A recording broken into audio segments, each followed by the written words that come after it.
Hey guys, just a second. I'm gonna give you all the access in just a minute.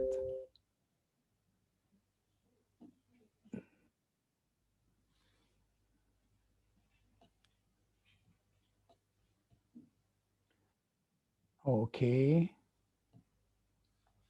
Okay, guys, I'm giving you access and I need you to come up with the book of reading. يلا يا شباب. يلا quick, come up with the book of the reading. Come up with a reading book. I have a target. I need to achieve it today. Today, I need to cover up all the revision of the reading skills. Today, I need to cover them all up and to make application as well. يلا يا ولاد. So far, I have got عبد الرحمن أشرف, عبد الرحمن ثروت, عمرو غانم, كريم صلاح, ملك وليد, أمنية, حسين, روان أشرف, Yusuf Wael, and Stephen Ragi. Okay. Uh, so first, when you're ready, once you're ready, just type you're ready. I need you to get ready starting from page number 1. Get ready starting from page number 1. Once you're ready, just type you're ready. يلا يا شباب, عمرو غانم is ready. Who else? Page number 1. عمرو غانم, أمنية, and عبد الرحمن ثروت are ready. يا ولاد, this is the most significant session. If not, you're not going to be able to solve. لو ما ركزناش السيشن دي مش هنعرف نحل. لازم نتعلم نحل كويس جدا ونركز كويس جدا في أول سيشن, لأن احنا بناخد in brief كل السكيلز عشان نتعلم ازاي نحل, بناخد ريفيجن عليها بسرعة. تمام؟ So كريم is ready. يلا يا أحمد يا حازم, أحمد حازم, page number 1 in the book of reading يا أحمد يا حازم بسرعة. كريم وعبد الرحمن ويوسف وملك, الولاد دي كلها ready. أحمد حازم, page number 1 in the book of reading. يلا يا روجان حسام, the book of reading page number 1. يلا يا ولاد بسرعة. أحمد حازم and روجان, once you're ready just type you're ready. page number 1 the book of reading. يا ولاد المايك متاح لكم كلكم. أي حد حابب يسأل, حابب to inquiry, حابب to investigate, حابب to get information about anything, turn on the mic, speak up, اتكلم زي ما انت عايز. اللي عنده مشكلة في أي حاجة افتح المايك واتكلم. مكسوف يتكلم, you can type in the chat box. في الchat box type whatever you want. المايك يفضل مقفول. Whenever you have something you need to talk about, افتح المايك واتكلم زي ما انت عايز. حازم, are you ready? روجان, are you ready? شباب, Hazem and Rojan, are you guys ready? Yes. Okay, great. I haven't heard from you, Hazem. Okay. يا شباب, uh, to tell you the truth, ما عنديش وقت أقرأ. I have no time to read. I have no time to read and you have no time to read. ليه? A passage requires less than 9 minutes. عندك less than 9 minutes. هتعمل ايه في 9 minutes؟ انت عندك 10 questions, 10 أسئلة. You need to read, you need to understand, you need to figure out where you go for each question and you need to solve. أقدر أعمل ده in less than 9 minutes؟ لا ما أقدرش. بصراحة ما أقدرش. However, I'm going to teach you to read. هعلمك ازاي تقرأ. ولكن I would require you to give it up in case لو انت مش متعلم, مش هتتعود على الطريقة بتاعتنا وعايز تقرأ, اقرأ. هخليك تقرأ. ولكن يا ولاد, the best way to deal with the reading passage is not to read. طيب, لما انا مش هقرأ يا مستر هعمل ايه؟ هقول لك هتعمل ايه. بس تعالى اعلمك in case you wanna read what you're gonna read. خلي بالك اوعى تنسى you've only got less than 9 minutes. لو انت هتقرأ اي passage whatever it is with the exception of the paired passage. هنتكلم على كل انواع passage ما عدا a paired passage هنقراها ازاي. يلا يا ولاد هنقرا الاول البلرب. كلكم عارفين يعني ايه بلرب؟ كلنا عارفين يعني ايه blurb اللي هو ال isolated section all the way on the top of the passage which is introducing the passage, its time frame, who made it, and where it's being published. What else we're gonna read? هنقرأ introduction. Introduction is one significant paragraph in the passage. وكمان هنقرأ مين؟ هنقرأ first sentence in every body paragraph. The novelist, the author, is starting a new paragraph once he needs to change. لو هو حابب يغير a person هيبدأ الكاركتر هيبدأ باراجراف جديد. لو حابب يغير التايم فريم هيبدأ باراجراف جديد. لو حابب يغير الايفنت او الايديا هيبدأ باراجراف جديد. لو حابب يغير البليس المكان هيبدأ باراجراف جديد. يبقى احنا هنقرأ one sentence first sentence in every body paragraph. But if you are a fast reader لو انت بتقرأ بسرعة ومتعود تقرأ بسرعة أنا هقول لك حاجة تانية. اقرأ أول وآخر sentence من كل paragraph.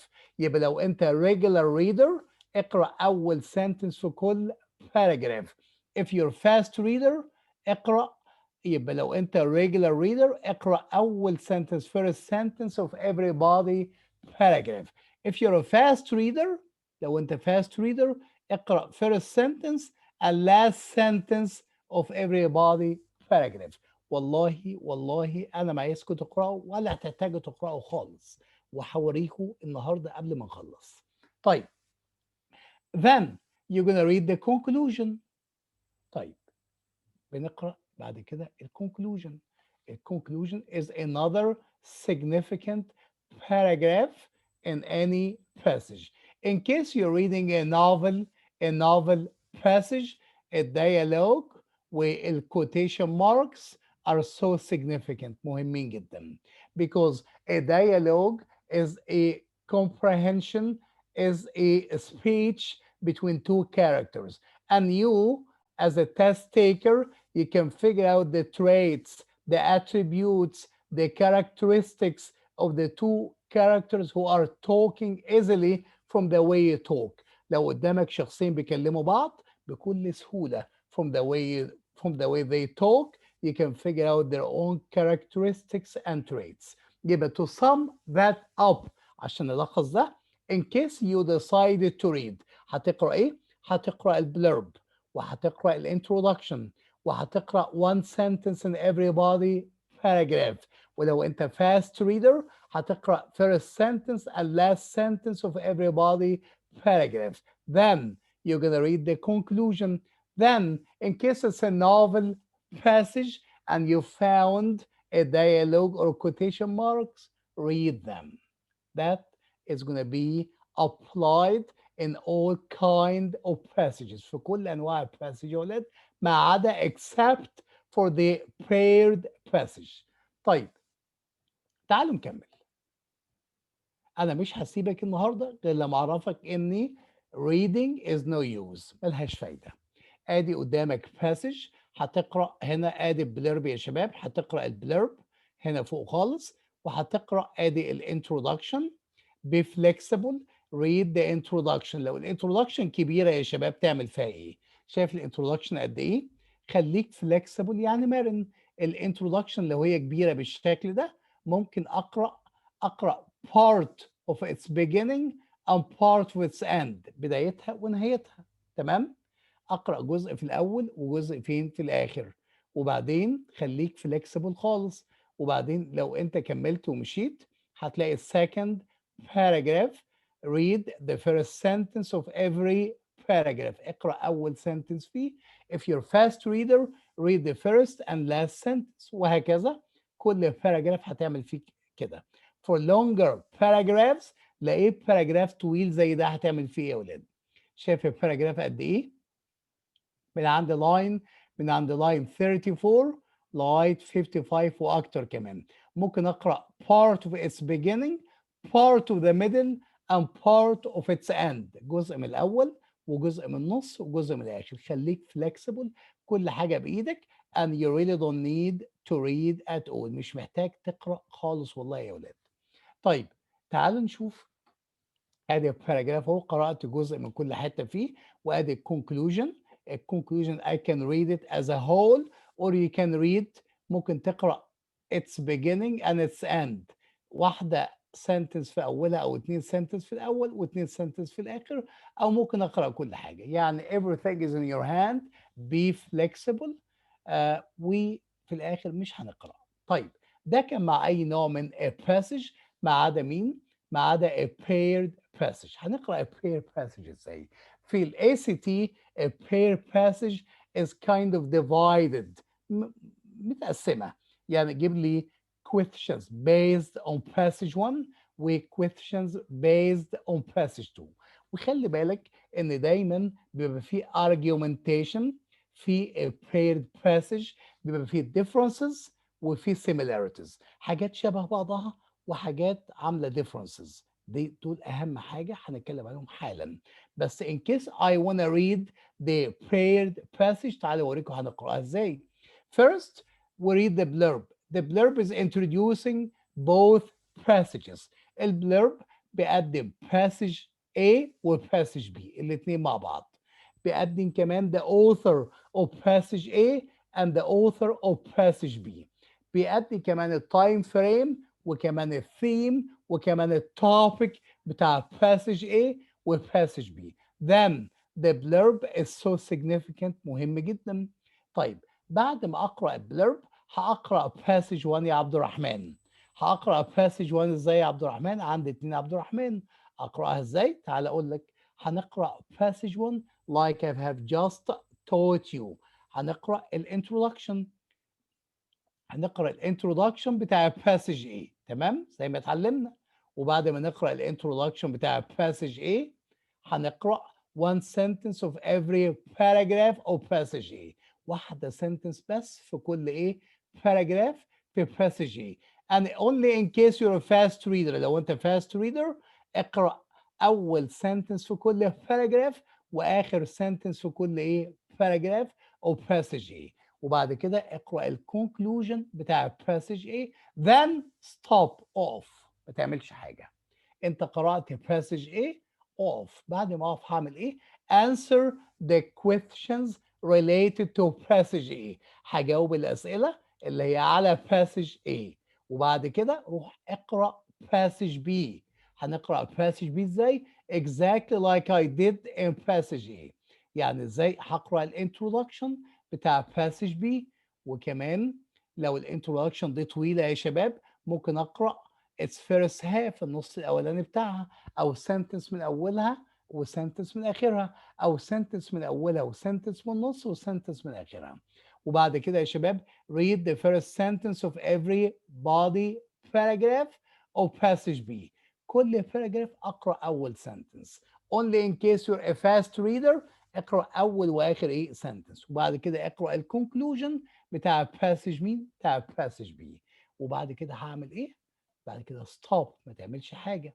ستوب answer questions related to passage B. هجاوب الاسئله اللي هي related لباسج B.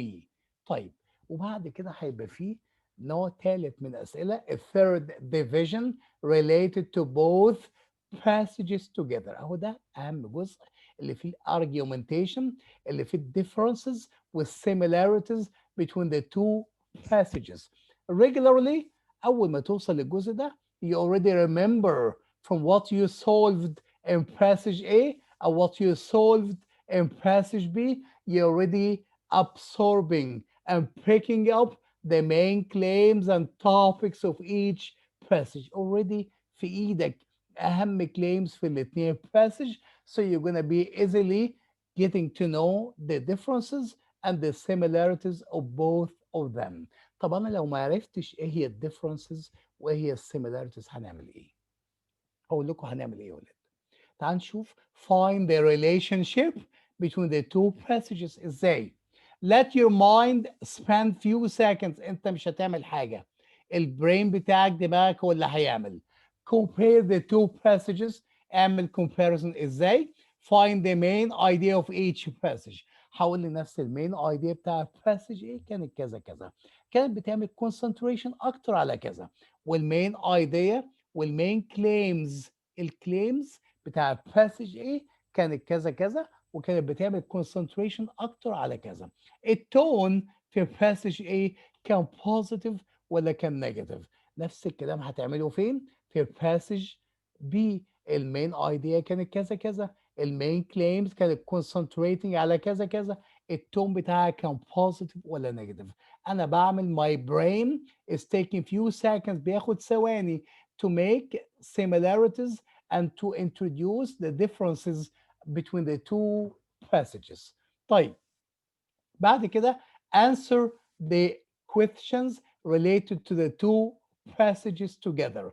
هبدأ أجاوب الأسئلة اللي هي related to both passages.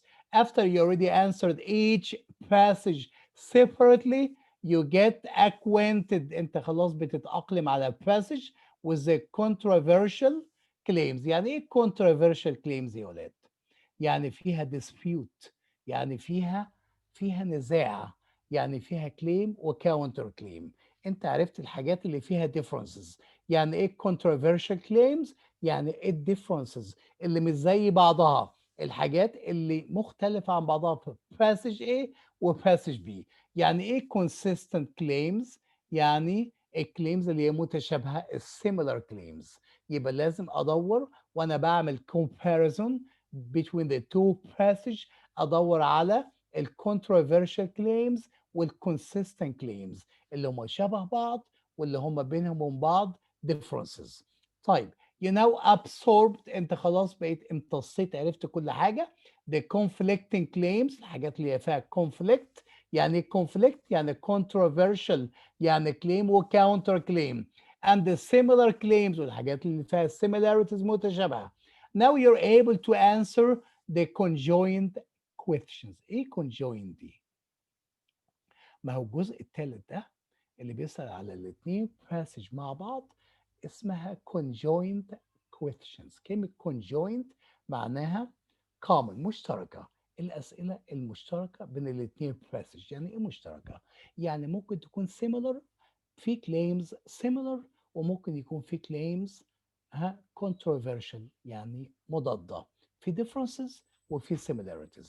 الاثنين بنسموهم ايه؟ conjoined questions.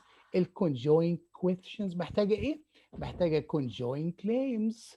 وانا بقرأ وانا بحل الأسئلة اللي هي related على passage 1، وانا بحل الأسئلة اللي هي related على passage 2، انا بعمل absorb، بمتص واعرف كل claims شبه بعض وكل claims عكس بعض. وببدأ أعرف الconjoined claims. الconjoined claims نوعين: الكليمز المشتركة سواء controversial عكس بعض، أو سواء إيه consistent يعني زي بعض. تعالوا نشوف ونكمل وناخد كمان example على الكلام ده يا ولاد. تعالوا نشوف تاني هنتعامل ازاي مع الكونجوين كليمز. ده مهم جدا جدا جدا عشان الجزء الاخير بتاع الاسئله بتاعت paired passage، الاسئله اللي بيسال على الاثنين passage مع بعض. طيب while you approach reading the paired passage، بتعلم ازاي اقرا ال paired passage. you start reading passage 1، بدات تقرا passage 1. you encounter lots of claims، بعدي عليك claims كتير. some of them stick to your mind، بعض الكليمز دي بتلزق في دماغك. and others don't، بعضها بتدخل من الودن دي تطلع من الودن دي. when you start reading passage 2، لما تبدأ تقرأ passage 2 you encounter lots of claims as well، بتقابلك برضو claims. some claims from first passage show up، بتظهر تاني again in the second passage. هوبا، بعض الكليمز اللي قرأتها في passage 1 بلاقيها متكررة فين؟ وأنا بقرأ passage 2. الكليمز دي بيسموها إيه يا ولاد؟ بيسموها conjoined claims. Conjoined claims. If those conjoined claims are matching يعني زي بعض. claim يعني ايه claim؟ يعني idea، يعني statement مر عليا passage 1 وانا بقرا passage 2 لقيته تاني. لو الاتنين claims دول matching يعني زي بعض بنسميهم consistent conjoined claims.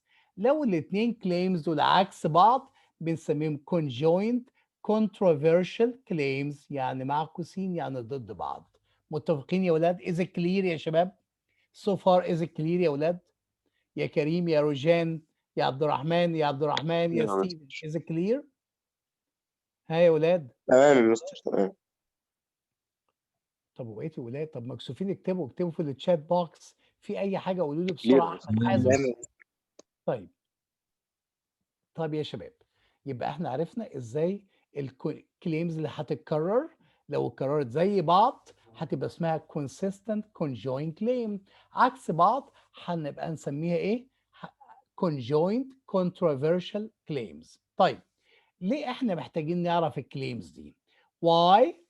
why we need to extract، ليه محتاجين نستخرج the conjoined claims؟ because a paired passage is having conjoined questions. في 3 4 أسئلة بتسأل على الاتنين passage مع بعض that ask about the conjoined claims within both of them. Ask about the similarities، بتسألك على التشابه and the differences between both passages. طب ما تيجي نشوف. ادي الباسج يا ولاد.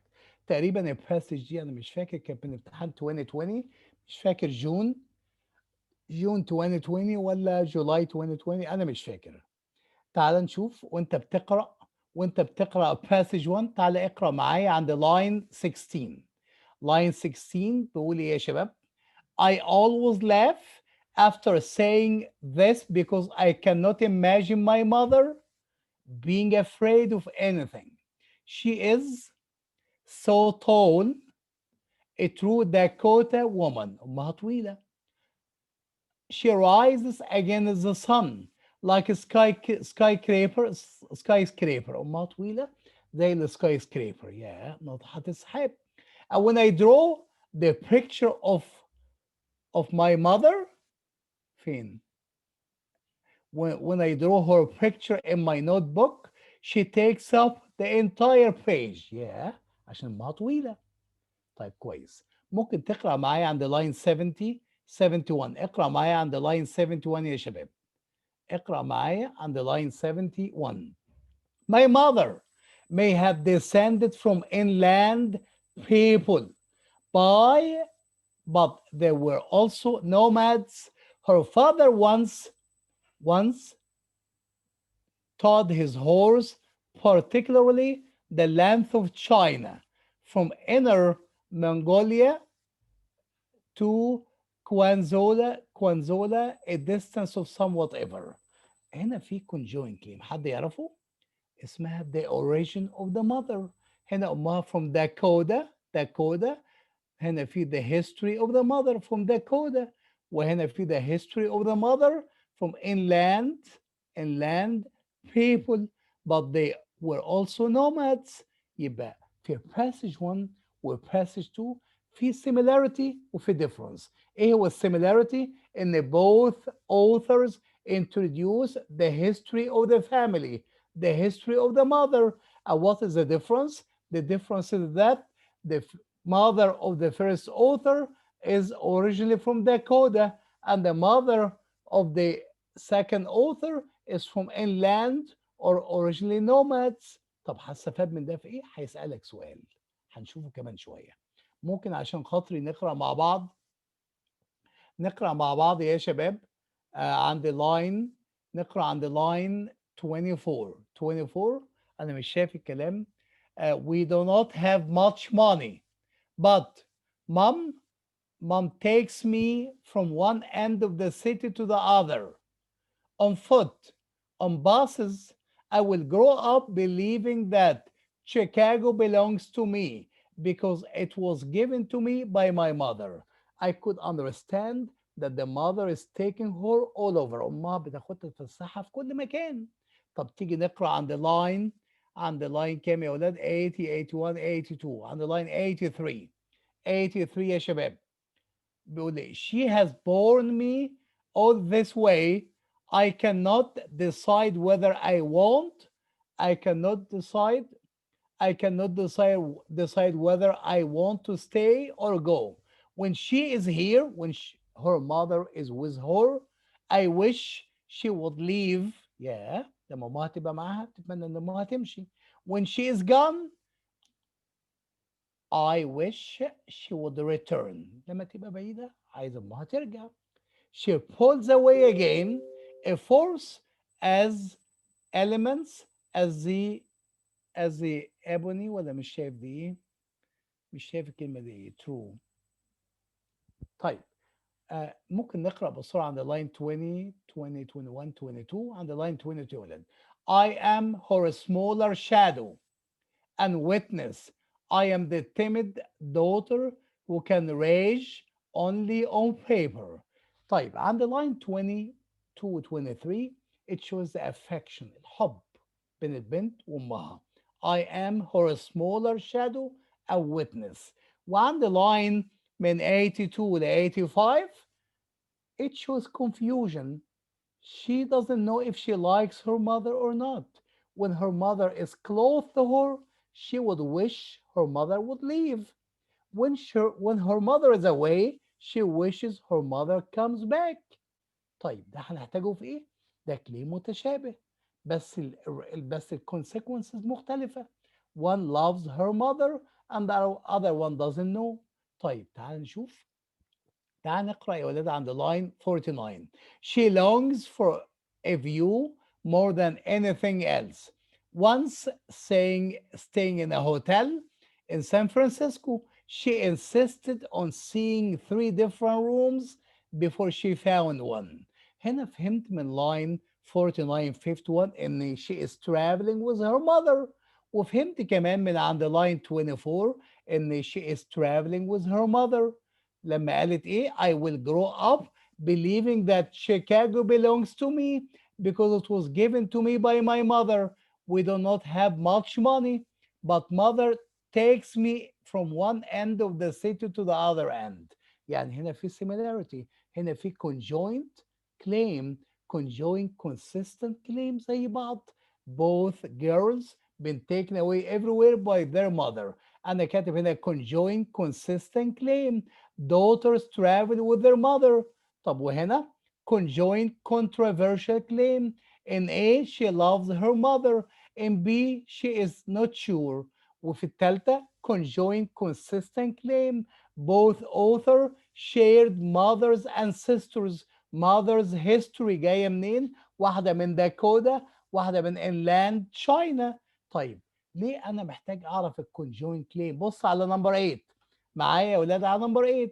Which of the following actions do the narrator of both passages closely connect with their mother?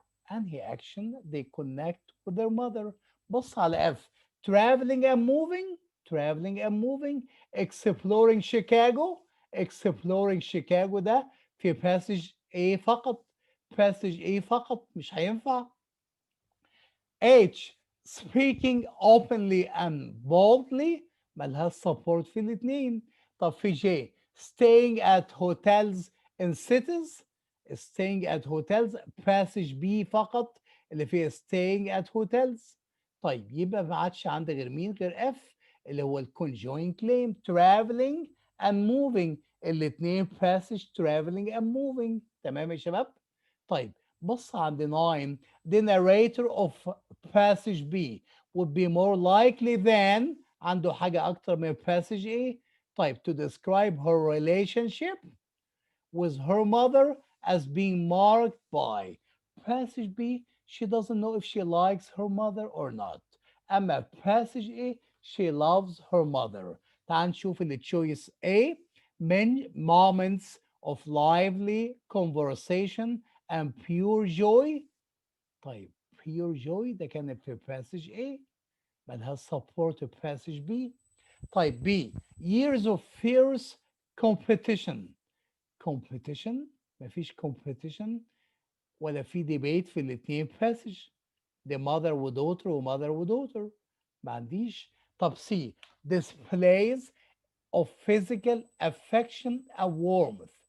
physical affection والله a warmth. مفيش affection في passage B لأن passage B doesn't know if she likes her mother or not. أما اللي تشويس دي يا شباب، بص كويس على التشويس دي. اللي تشويس دي بيقول إيه؟ بيقول feelings of distance and tension. ده مين ده؟ ده passage B. the narrator of passage B. هو بيسألك على passage B. ماشي، اوعى تنسى. would be more likely than the narrator of passage A to describe her relationship with her mother ازاي. She said when she's close I I feel she would go away. If she's away I feel she would come back. يعني في distance، في tension. عشان كده دي كانت correct. feelings of distance and tension. طيب تعال نشوف number 10.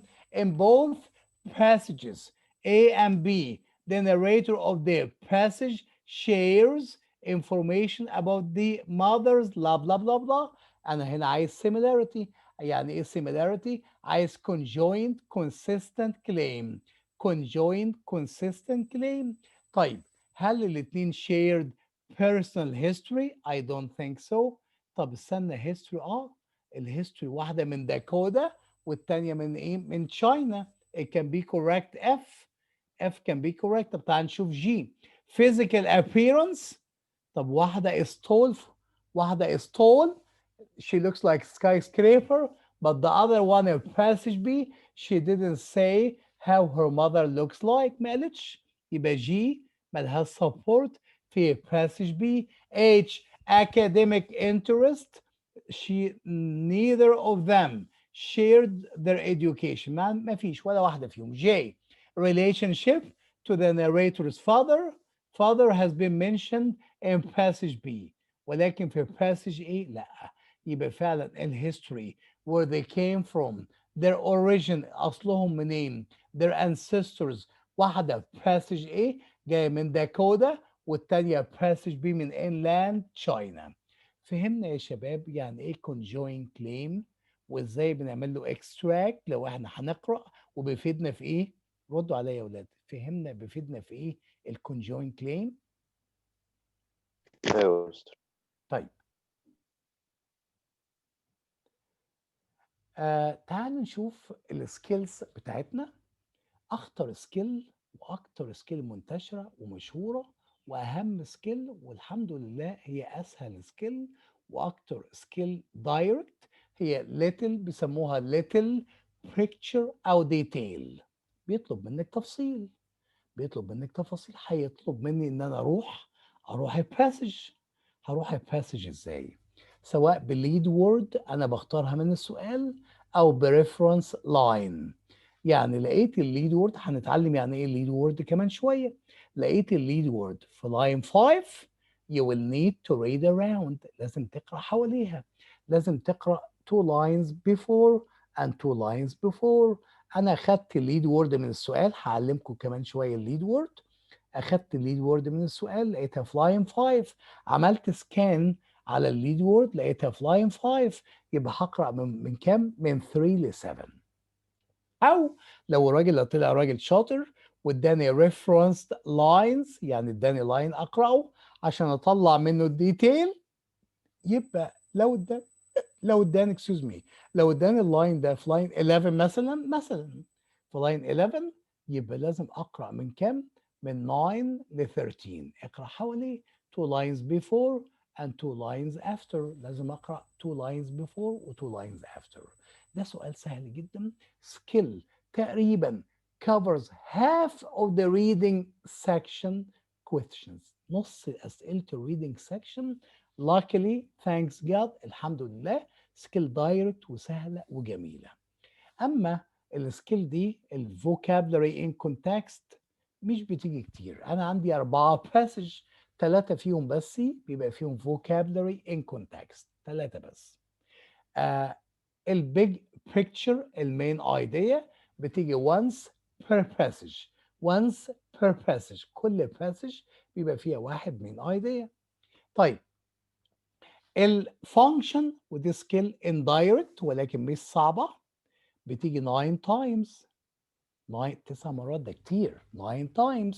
اما ارخم سكيل واكتر سكيل فيها مشكله واكتر سكيل indirect غير مباشره اسمها inference. inference يعني ايه؟ يعني حضرتك خمن، ودي هنركز على كل ده وخاصه الانفرنس النهارده.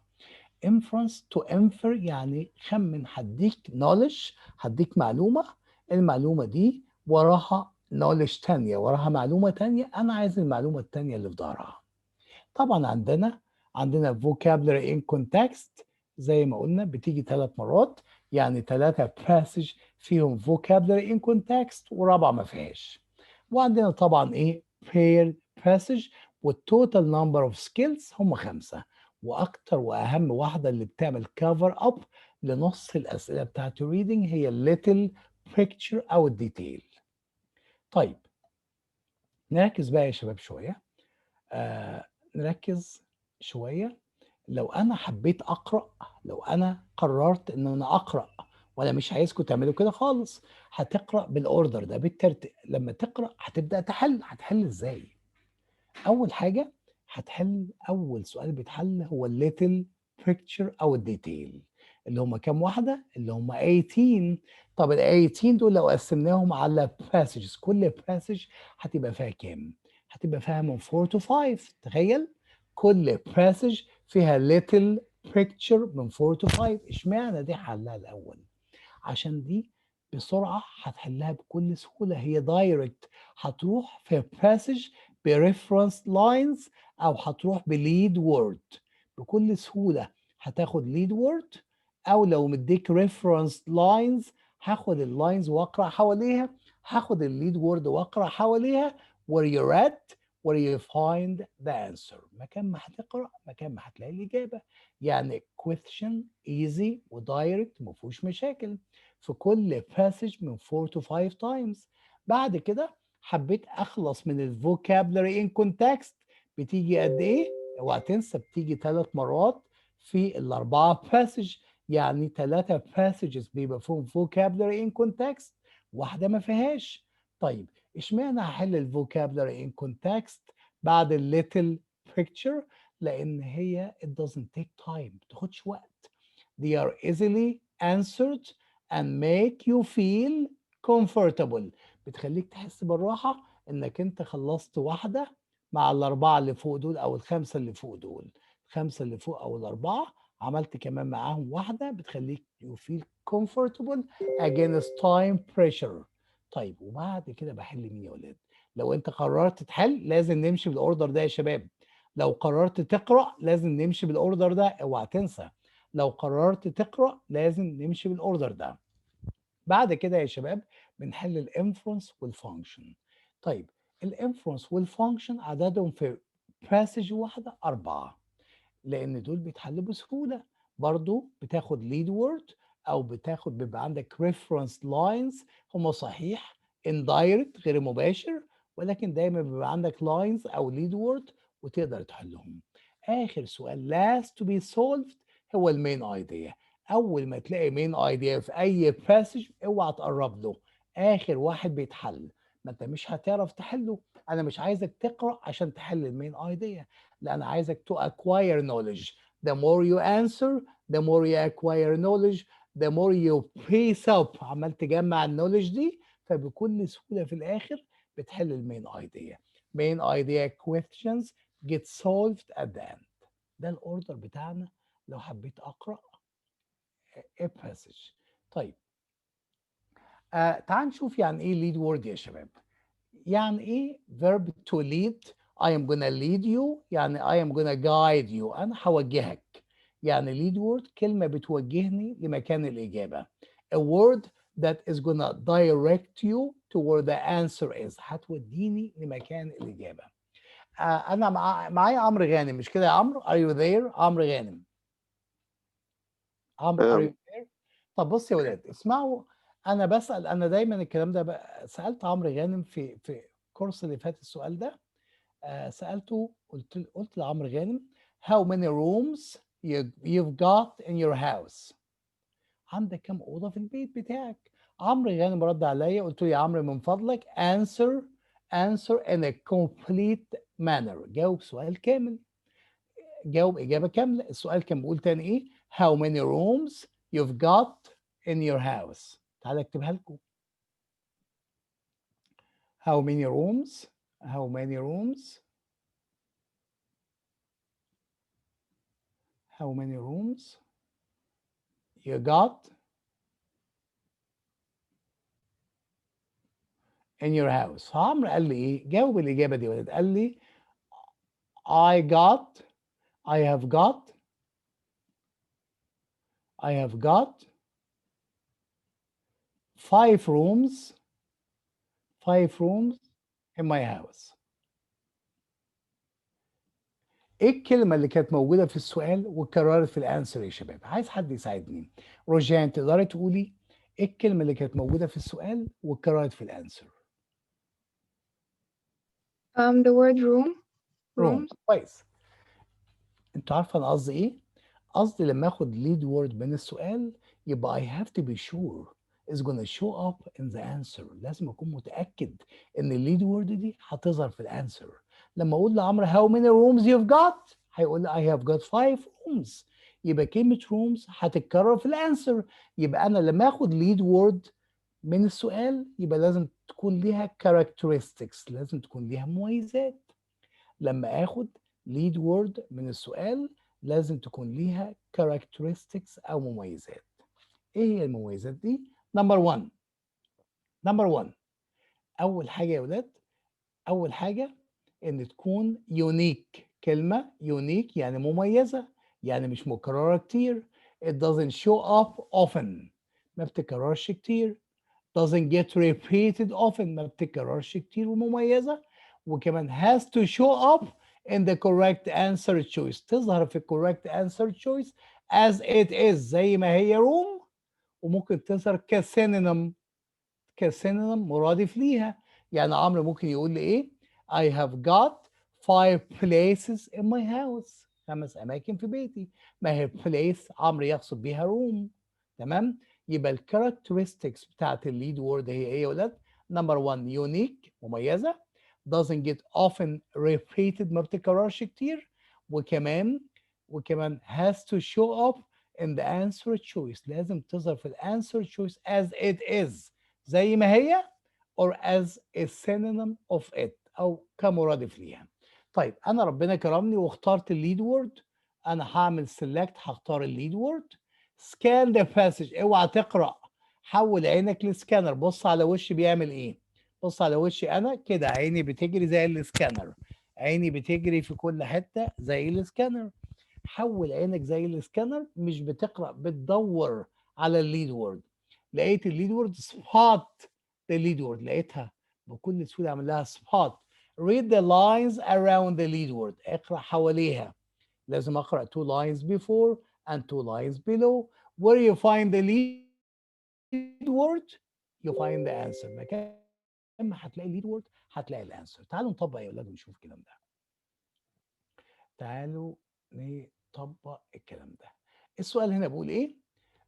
To what does Alvaro most directly attribute the rise of the cotton prices؟ يبقى Alvaro attributes the rise of the cotton prices to what؟ أنا خدت rise of cotton price كليد وورد، رحت عامل سكان عليها لقيتها في لاين 46، لقيتها في لاين 46. هبدأ أقرأ حواليها قبلها وبعدها. جيت أقرأ من هنا مثلا he had been in the business for 4 years. The first 3 years were hopeful ones. There was a world war، كان في حرب. And unlike coffee, cotton prices rose بسبب إيه؟ Steadily thanks to the growth of the local textile industry. To what? He needs to know the attribution. Attributed to what? The reason. عايز يعرف السبب. What is causing the cotton prices to rise, to grow.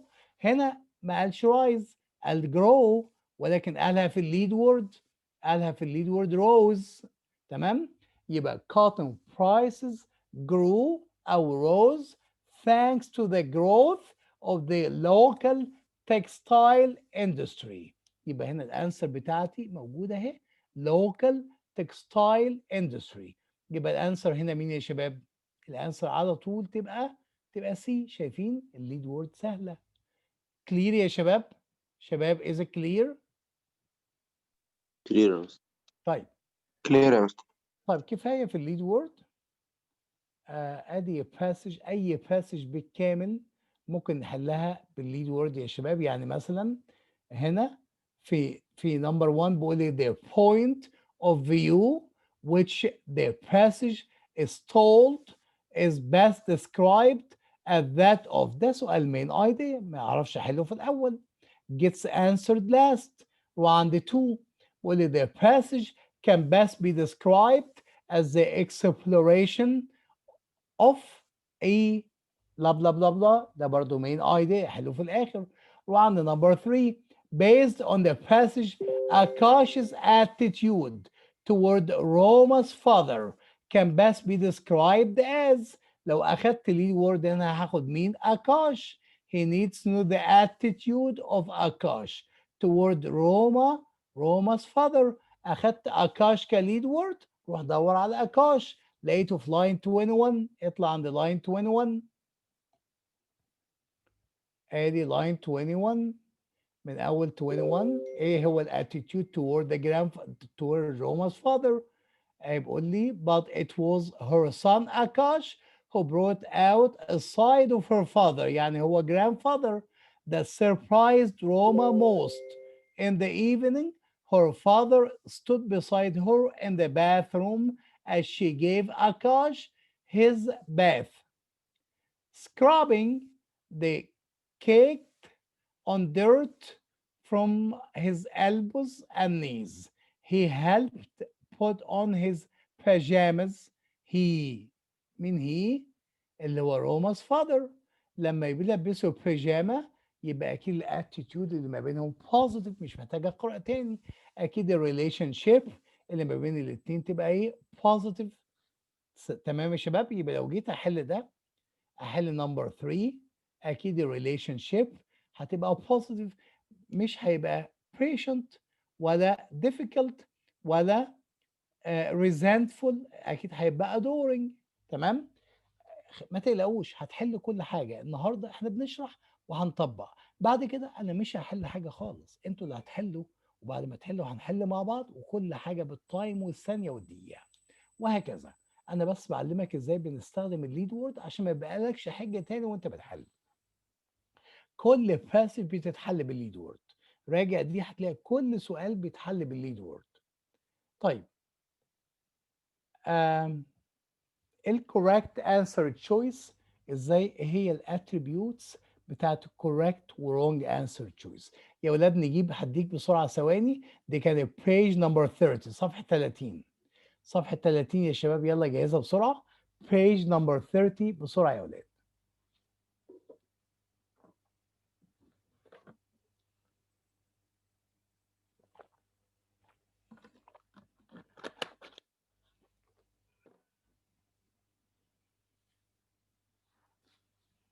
Are we ready guys؟ جاهزين يا ولاد؟ ها شباب؟ يوسف، عبد الرحمن، ريدي يا مستر. طيب طيب يا ولاد، اللي على الشمال ده ركزوا معايا شويه في الالوان. اهم حاجه خلي بالك من الالوان دي كويس جدا. الكوركت انسر تشويس لها اتريبيوتس، مميزات. اول حاجه تكون synonymous، يعني فيها مرادفات. يعني لو الانسر تشويس is 100% the way as it is in the passage, don't expect it to be correct. ما تتوقعش انها تبقى correct. طيب وتكون a bit general، ما تكونش specific، تبقى a bit general. وتكون اهم حاجه no more no less. يعني ايه no more no less؟ no more no less.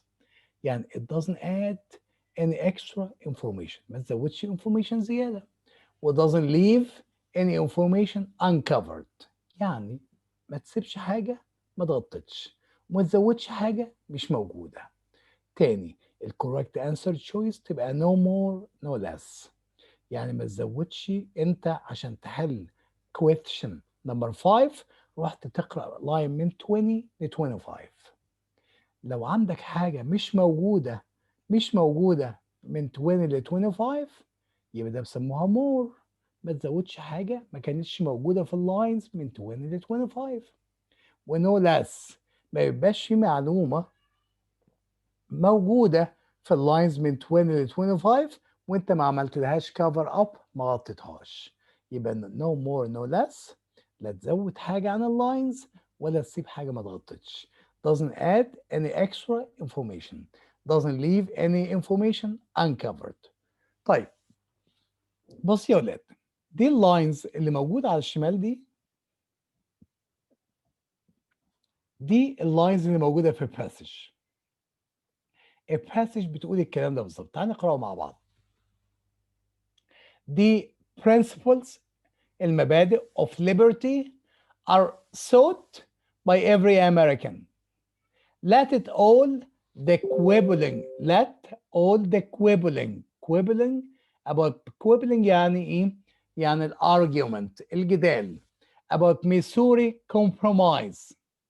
دي ايفنت او حدث حصل عندهم مش عايز اخوض في التفاصيل بتاعتها. about Kansas Nebraska Act قانون كنساس نبراسكا. about the fugitive slaves السود slaves العبيد المطاريد. to be cast behind you ارميها وراك. يعني let all the quibbling all the arguments الجدال about the Missouri Compromise about the Kansas Nebraska Act about the fugitive slaves to be cast behind you ارمي كل ده وراك. طيب ده اللاينز بتقول كده. بص للتشويس. تعال نشوف ده تشويس. ده تشويس مثلا ايه؟ تشويس ايه بيقول ايه؟ تعال نشوف. Americans should seek liberty principles. liberty principles. طيب ما هي الامريكانز هي الامريكانز مفيش حاجه اتغيرت. if they let all the quibbling هي about the Missouri Compromise about Kansas Nebraska Act about the fugitive slaves to be cast behind them. حد فيكم يا ولاد شايف فرق بين ال reference lines و choice A؟ حد شايف فيه فرق؟ مفيش فرق صح يا شباب؟ مفيش فرق. عشان كده choice A مش هيبقى correct. ليه مش هيبقى correct؟ عشان بيسموه copycat بيقلد. يعني ايه بيقلد؟ الباسج عاملها author. السؤال عامله التست ميكر. اللي تشويس عامله التست ميكر. لما التست ميكر يسرق نفس الستايل ونفس اللانجوج ونفس التون بتاع الاوثر يبقى جاي تو تريك مي جاي يخدعني. مش من حق التست ميكر ان يستخدم نفس الستايل ونفس التون ونفس اللانجوج بتاعت الاوثر. عشان كده بيسموها كوبي كات بيقلد تقليد. عشان كده ده مش هيبقى كوريكت. فهمنا يا شباب ان تشويس A اللي هو زيه زي اللاينز بنسبة 100% مش هيبقى كوريكت. طب تعال نشوف تشويس B. تشويس B وال Americans should seek liberty principles. اهي the principles of liberty if they let all the quibbling about the Missouri Compromise موجودة. about Kansas Nebraska Act موجودة. to be cast behind them. هوبا ده ما قالش مين؟ ما قالش fugitive slaves. ما قالش fugitive slaves يبقى ده بنسميه less. يبقى it didn't cover the whole thing. ده choice B مش هيبقى correct. choice B مش هيبقى correct. ده عمل less. حد فاهم يا ولاد؟ روجان is it clear يا كريم؟ عبد الرحمن ستيفن is it clear يا ولاد؟ تمام. طيب يا روجان is it clear؟ clear. طيب يبقى less. انت كده ما غطيتش كل حاجة. طب تعال نشوف choice C. يلا تعال نشوف choice C. ادي choice C مثلا. Americans should seek liberty principles اهي، وادي الامريكانز. If they let all the quibbling about Missouri Compromise موجودة، about Kansas Nebraska Act موجودة، about the fugitive slaves موجودة، about the Constitution دي more مش موجودة، ما كانتش موجودة في اللاينز. يبقى ده اسمه ايه؟ اسمه more. يبقى مش هيبقى correct choice because he adds up information. ما ينفعش. ما توريني بقى يا مستر بعد اذنك، ما توريني correct answer choice شكله ايه؟ تعال اقول لك. لحظة واحدة. بص الكوريكت انسر تشويس شكله كده. لازم يبقى فيه سينونيم مرادفات. بص يا ولاد، ده تشويس دي مثلا كوريكت انسر تشويس. ديموكراسي هي فين يا مستر؟ الديموكراسي فين يا مستر؟ الديموكراسي هي مين؟ liberty principles. the principles of liberty مبادئ الحرية. مين هي مبادئ الحرية؟ ما هي الديموكراسي. هي يعني ايه يا مستر؟ ده synonym. الكوريكت انسر تشويس لازم تبقى في صورة synonym. the principles of liberty. democracy is publicly achieved. يعني ايه publicly achieved؟ publicly مقابل American. ما American دي public. مين هم الامريكانز؟ everybody living in America. achieved يعني thought. يبقى publicly achieved. once side issues. مين هم السايد issues؟ الحاجات الجانبية اللي هي مين؟ كنساس نبراسكا اكت، اللي هي مين؟ الفيوجيتيف سليفز، اللي هي مين؟ الميسوري كومبرومايز. كل ده حطيت مكانها ايديا، فكرة واحدة اسمها ايه؟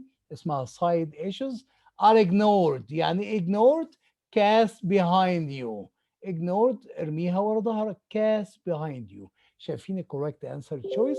democracy is publicly achieved once side issues are ignored. شايفين يا ولاد؟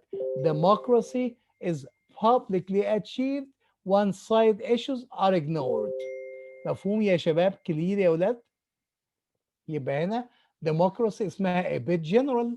طيب publicly achieved يبقى general وفيها synonym. side issues ده synonym الأربع حاجات فوق، وignored برضه synonym. يبقى ال correct answer choice تبقى a bit general، تبقى synonymous، وتبقى no more no less. لا يزود حاجة ولا يقلل حاجة. طيب احنا اتعلمنا نقرأ. طيب واتعلمنا كمان اني الليد وورد يا ولاد is spot in the passage called citation. يعني ايه citation؟ referenced lines. اي lines في passage بنسميها ايه؟ citation. referenced lines اللي اسمها citations بنروح لها عن طريق ايه؟ lead word. تمام، بنروح لها بليد وورد. read around the referenced lines. طيب بنروح الباسج تاني، لا اما بريفرنس لاينز لا اما بليد وورد. تمام. ولما اروح الباسج اقرا حواليها. read around the lead word. طيب ودور على السينونيم words. read around the synonymous words. ما لقيتش lead word ادور على السينونيم ليها مرادف ليها. طيب الريكوايرمنتس المتطلبات بتاعت الكوريكت انسر تشويس تاني يا ولاد، اوعى تنسى تكون لها دايركت سبورت في اللاينز اللي انت بتقراها. نمبر 1 دايركت سبورت في اللاينز اللي انت بتقراها. نمبر 2 consistency with the tone. يعني اللاينز اللي انت بتقراها لو التون بتاعها بوزيتيف يبقى الانسر تشويس هتبقى بوزيتيف، يبقى consistent with the tone. ونمبر 3 اهم حاجه no more no less. يعني it doesn't add extra information و doesn't leave any information uncovered. ولا تسيب حاجة ما ضغطتش. وبعد كده number 4 tends to be a bit general. ما تخليهاش specific و tight، خليها a bit general. ونمبر 5 doesn't have extreme words. أي حاجة extreme بتعمل exaggeration towards the majority or towards the minority أنا ما استخدمهاش unless they are needed. امتى اكون محتاج extreme؟ لما اللاينز تكون بتتكلم extremely، يبقى لازم اختار answer تبقى برضو ايه extreme. طيب تعالوا نشوف نطبق الكلام ده على السؤال ده يا شباب. Based on the passage, the stories the author wrote as a child can best be described as. How can we describe the stories the author wrote when he was a child؟ قعدت ادور، اخد child، اخد stories، اخد wrote، قعدت ادور ما لقيتش wrote بس لقيت writing. لقيت writing فين؟ في line 39. When I began to make friends, writing was the vehicle. I didn't write alone but with another student. كنت بكتب مع student تاني in my class. We would sit together، نقعد مع بعض، dreaming up characters، بيخترع الشخصيات، and plots الconflict، taking turns بتبادل الأدوار، writing sections of the story. ادي الستوري، ادي الليد وورد بتاعتك، وادي writing. These stories were transparent اهي excuse me. الcharacteristics بتاعت الستوريز انها transparent. Rifts of what I was reading، يعني imitation of what I was reading. When I read something I like it I write story about it. بقرأ شيء بعجب بيه أكتب قصة عنه. At the time families living on prairies، دي بتدي examples. Orphaned girls، بنات يتيمة. Sent off to boarding schools، لمدارس منزلية. Children with supernatural powers، يبقى كانت imitation of what she read with the examples. طب ما تيجي نحل. أنا أخدت الليد وورد وقرأت حواليها. هي فين التشويسز؟ أهي. أدي تعال نشوف F يا ولاد. Updated versions of traditional Indian stories. She didn't say Indian. She didn't say traditional. ما لهمش support. طب G original tales، قصص about her school life. stories from the school life ملهاش support عندي. طيب H slight variation of her father's stories. her father's stories ملهاش support. J obvious imitation of the books she was reading. أيوة she's been imitating the books she was reading. يبقى فعلا J is a correct choice. كلير يا شباب؟ احنا لسه بنتعلم الليد وورد وبنتصرف معاها ازاي. طيب يا ولادي ستيفن is it clear يا شباب؟ ملك، ايوه يا مستر. ملك فاين يا ملك. يوسف يا وائل. مستر. طيب clear. احنا عايزين بقى نخش في الجزء المتين بقى، جزء مهم جدا، نبدأ نتكلم على السكيلز.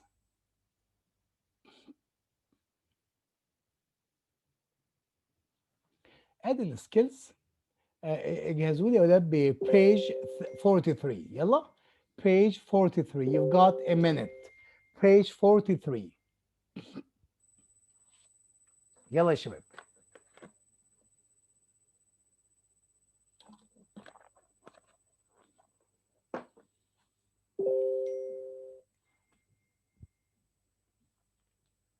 يلا يا ولاد page 43. ادي اول سكيل واخطر واهم سكيل اسمها little picture او detail.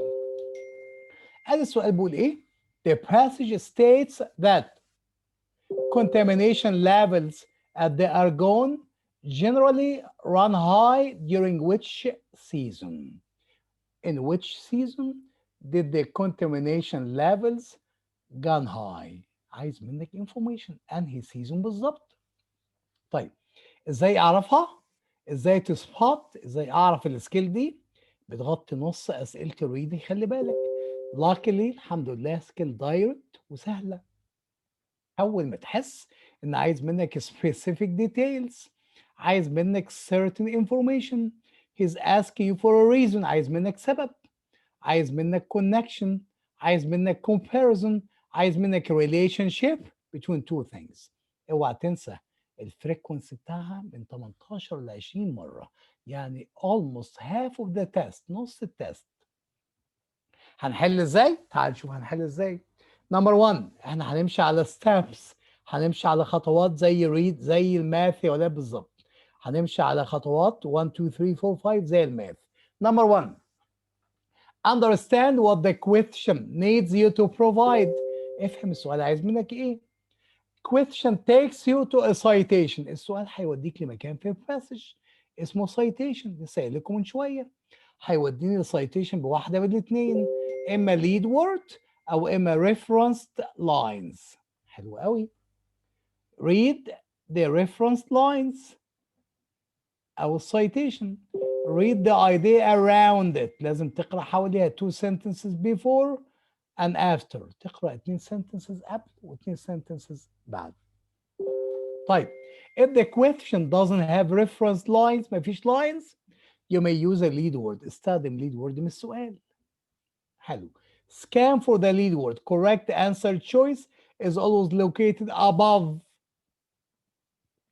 or below the reference lines. عشان كده بقول لك اقرا 2 sentences او 2 lines قبل و2 sentences او 2 lines بعد. طيب لسه ما خلصناش.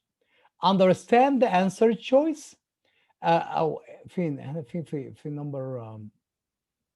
number 6. correct answer choice is always located above or below. number 7 understand the claim. انت قرأت الكليم. ايه هو الكليم؟ اللي هو around the lead word او around the referenced lines. الايديا او الكليم افهمه. طيب اللي هو السايتيشن ده reference lines، المكان حوالين الليد وورد. find the tone، شوف بيتكلم positive ولا بيتكلم ايه negative. وبعد كده انزل على التشويسز. انزل من فضلك على التشويسز، اختار التشويس اللي ليه اتريبيوتس، اللي ليه المواصفات دي يا ولاد. اختار التشويس اللي هيحقق لك الحاجات دي. number 1 has a direct support in the reference lines، يعني موجود في الريفرنس لاينز لسبورت. number 2 consistent مع التون، يعني الكوركت تشويس. لو اللاينز اللي كنت بتقراها التون بتاعها positive يبقى الكوركت انسر تشويس بيكون positive، والفايس فيرسا العكس. طيب اهم حاجه no more no less، يعني doesn't add extra information و doesn't leave any information uncovered.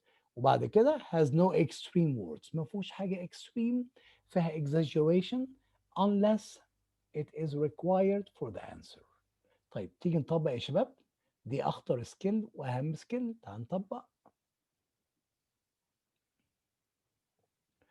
طيب احنا تعالوا نطبق. فين ادي a passage وفين السؤال؟ سؤال نمبر 5. The narrator most clearly illustrates her father's utterly idiosyncratic curvy mind. هي قالت ان ابوها عنده curvy mind و idiosyncratic، يعني مش عايز اقول لكم معناه ايه. المهم في لاين من 56 ل 57 ده مديني lines by providing details about which of the following. يبقى when she stated that her father is utterly صريح idiosyncratic و curvy mind في line 56 57 she provided details about which of the following. يبقى هروح اقرا 56 57 تبقى غلطان، تبقى غلطان. you will need to read around، لازم تقرا حواليها. يلا نشوف فين 56 و 57. ادي 56 و 57 50 اللي هي الحته دي. يبقى تعالى نقرا منين. نقرا منين؟ تعالى نقرا من هنا. when I am around people، لما اكون مع الناس especially men who seem too obvious in their thought processes, I think with affection to my father's utterly idiosyncratic curvy mind.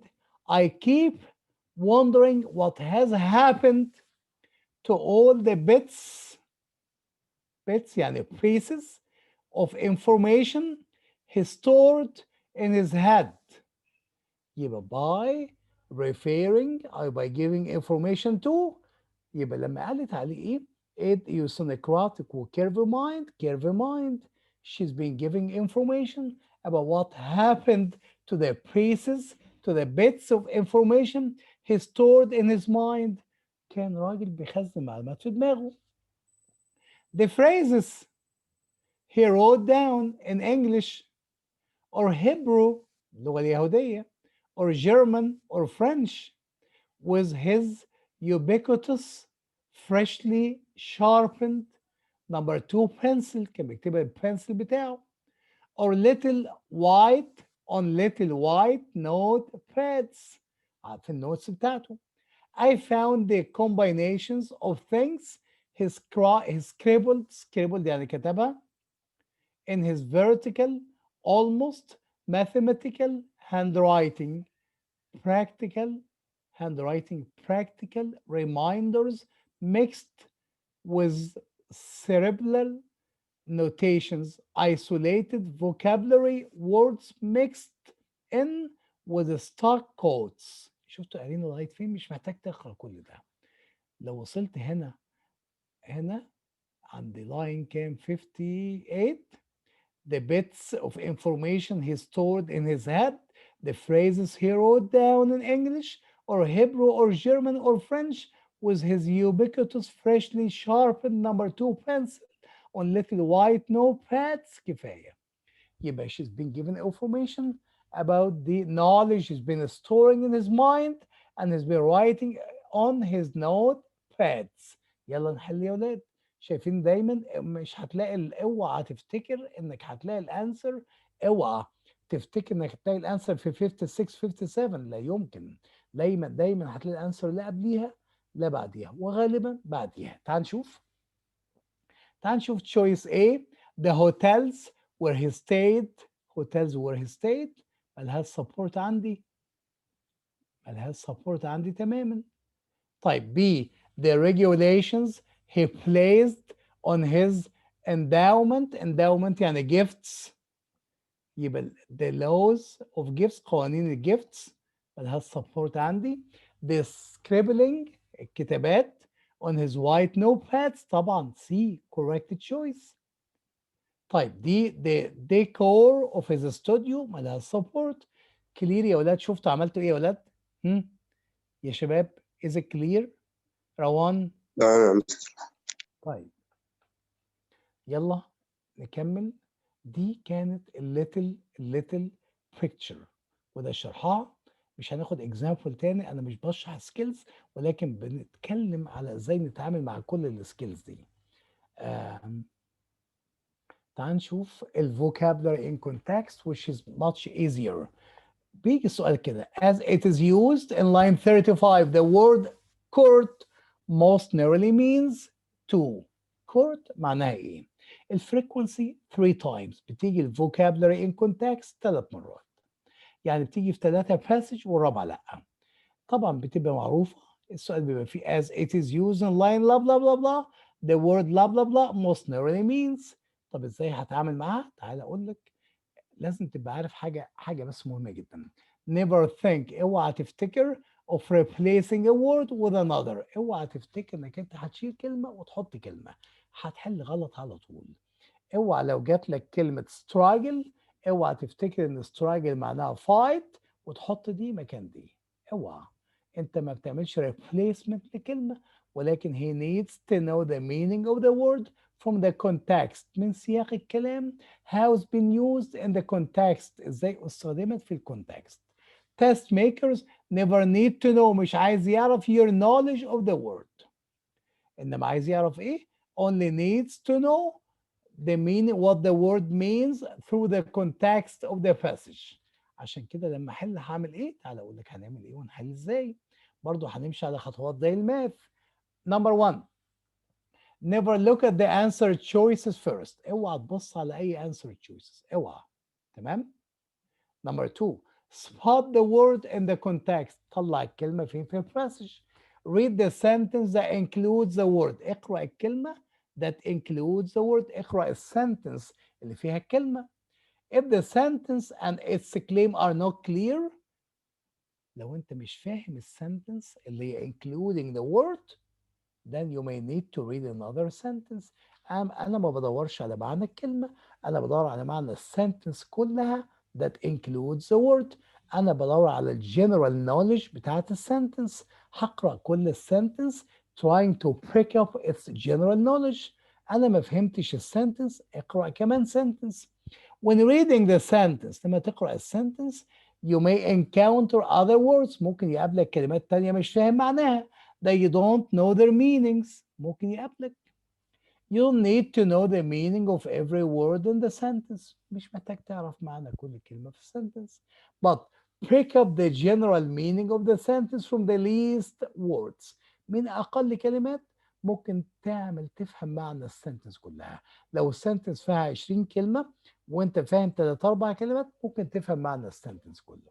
طيب، يبقى انا بقرا السنتنس اللي فيها الكلمه واحاول افهم الجنرال مينينج. ما فهمتش اقرا كمان سنتنس. وانت بتقرا دور على مين. find out the following in the sentence. في السنتنس اللي فيها الكلمه اللي عايز اعرف معناها دور على الفيرب، الاكشن. دور على السبجكت، الدور of the action. دور على الاوبجكت where the subject puts the action on. هفهمك ليه كمان شويه. find out if the sentence claim goes positively or negatively. هل السنتنس دي بتتكلم positive ولا negative؟ طيب، treat the word، الكلمة اللي عايز تعرف معناها دي اعتبرها كأنها blank، فاضية عايز تكملها، وfill in the blank. هتكملها على أساس إيه؟ على أساس your general understanding of the whole sentence، فهمك للسنتنس كلها. Come up from your mind through your understanding of the general meaning of the sentence with the easiest word that replaces the word you need to know its meaning، اللي هي البلانك. يعني الكلمة اللي عايز أعرف معناها بعد ما فهمت الجنرال مينينج بتاعت السنتنس اعتبرها بلانك، وتعالى من دماغك بأسهل كلمة to fill in the blank based على مين؟ على الجنرال مينينج بتاعت السنتنس كلها. هنا بقى تنزل على التشويسز. انت جبت كلمه من دماغك، شوف الكلمه اللي جبتها من دماغك is matching to which choice، عامله ماتش مع انهي choice. If the sentence that includes the word is positive, then eliminate any negative answer choice with vice versa. طب pick up the choice that matches the word you brought up from your mind. اختار التشويس اللي عامل ماتش مع الكلمه اللي جبتها من دماغك from your understanding of the context. خلي بالك اهم واحد نمبر 13 watch the action. خلي بالك من الفيرب كويس جدا. make sure the subject، تأكد ان السبجكت can do the action، ممكن يقدر يعمل الفيرب. make sure ان الفيرب can be fallen in the object، تأكد ان الفيرب هيقع على الاوبجكت. تيجي اوريك ازاي؟ تعالى اوريك ازاي. تعالى ادي، مش عايزين الاديشنال ده، ادي هنا عايز يعرف the meaning of the word clear. يلا يا شباب. he needs to know the meaning of the word clear. ادي clear هنا، حد اقرا من هنا. he liked the musics، he liked the musics emotional richness and dramatic structure, and even for viewers who knew the plot not mentioned in the twists program. Objects refuse to have clear identity. Objects refused to have clear identities. The silk that swirled the swooped to a violin melody could be an image of the protagonist's beloved, or it could be his mood. نقرأ تاني. He liked the music's emotional richness and dramatic structure, and even for viewers who knew the plot not mentioned in the twists program. يعني ناس عارفة البلot، الكونفليكت اللي هو مش مذكور. Objects refused to have a clear identity. طب مين هو السبجكت؟ السبجكت مين يا ولاد؟ objects. object هو subject refuse to have a clear identity. الobject هو identity object والsubject هو الobject. تمام؟ ده الsubject. الsubject مين؟ The objects refuse to have clear identity. هل هنا clear معناها luminous منور ولا innocent بريء؟ طيب هل the objects refuse to have clear identity? Can we describe the identity الشخصية بأنها بريئة؟ innocent identity. طيب الشخصية بتاعت مين؟ الobjects. هل الobject الشيء ده ليه identity والايدنتيتي described انها innocent؟ I don't think so. طب هل الobject ليه identity والايدنتيتي described انها luminous؟ طيب ولا هل هي legible يعني ايه؟ يعني شرعية، يعني working. يبقى objects refuse to have a legible identity. هل الايدنتيتي ممكن تبقى legible ولا definite محددة definite؟ ايه رأيكم يا شباب؟ definite يا مستر. definite identity. Objects refuse to have a clear identity. luminous. طب أنهي الobject ولا innocent ولا definite محدد ولا legible؟ definite يا مستر. طيب ما تنفعش يا ولاد تبقى legible خالص. شوفوا أنا كاتب لكم إيه يا شباب. هنا choice هنا يا شباب of topic ملهاش دعوة خالص luminous لأن الأوبجكت ملوش إيه؟ ملوش شخصية. طب choice B برضو of topic ما ينفعش، و choice D اللي هو legible ما ينفعش أقول شرعي، ما ينفعش أوصف الايدنتيتي إنها إيه؟ إنها legible حاجة شرعية، حاجة ده كان work viable ما ينفعش. يبقى definite محددة. طيب عرفت منين إنها محددة؟ لما قال لي هنا لما uneven for viewers who know the plot. they know the plot يعني عارفين الليميتس بتاعت البلوت، يعني هي definite محددة. طب دي كانت صعبة شوية. تعال نشوف كمان واحدة هنا بيقول لي as it is used in line 56 the word sophisticated most nearly means. sophisticated في line 56 هنقرأ من هنا.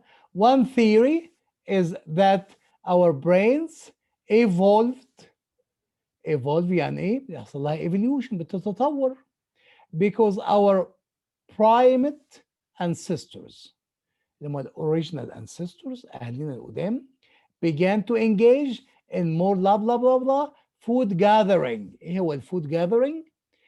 بص الانسر هتبقى فين يا ولاد؟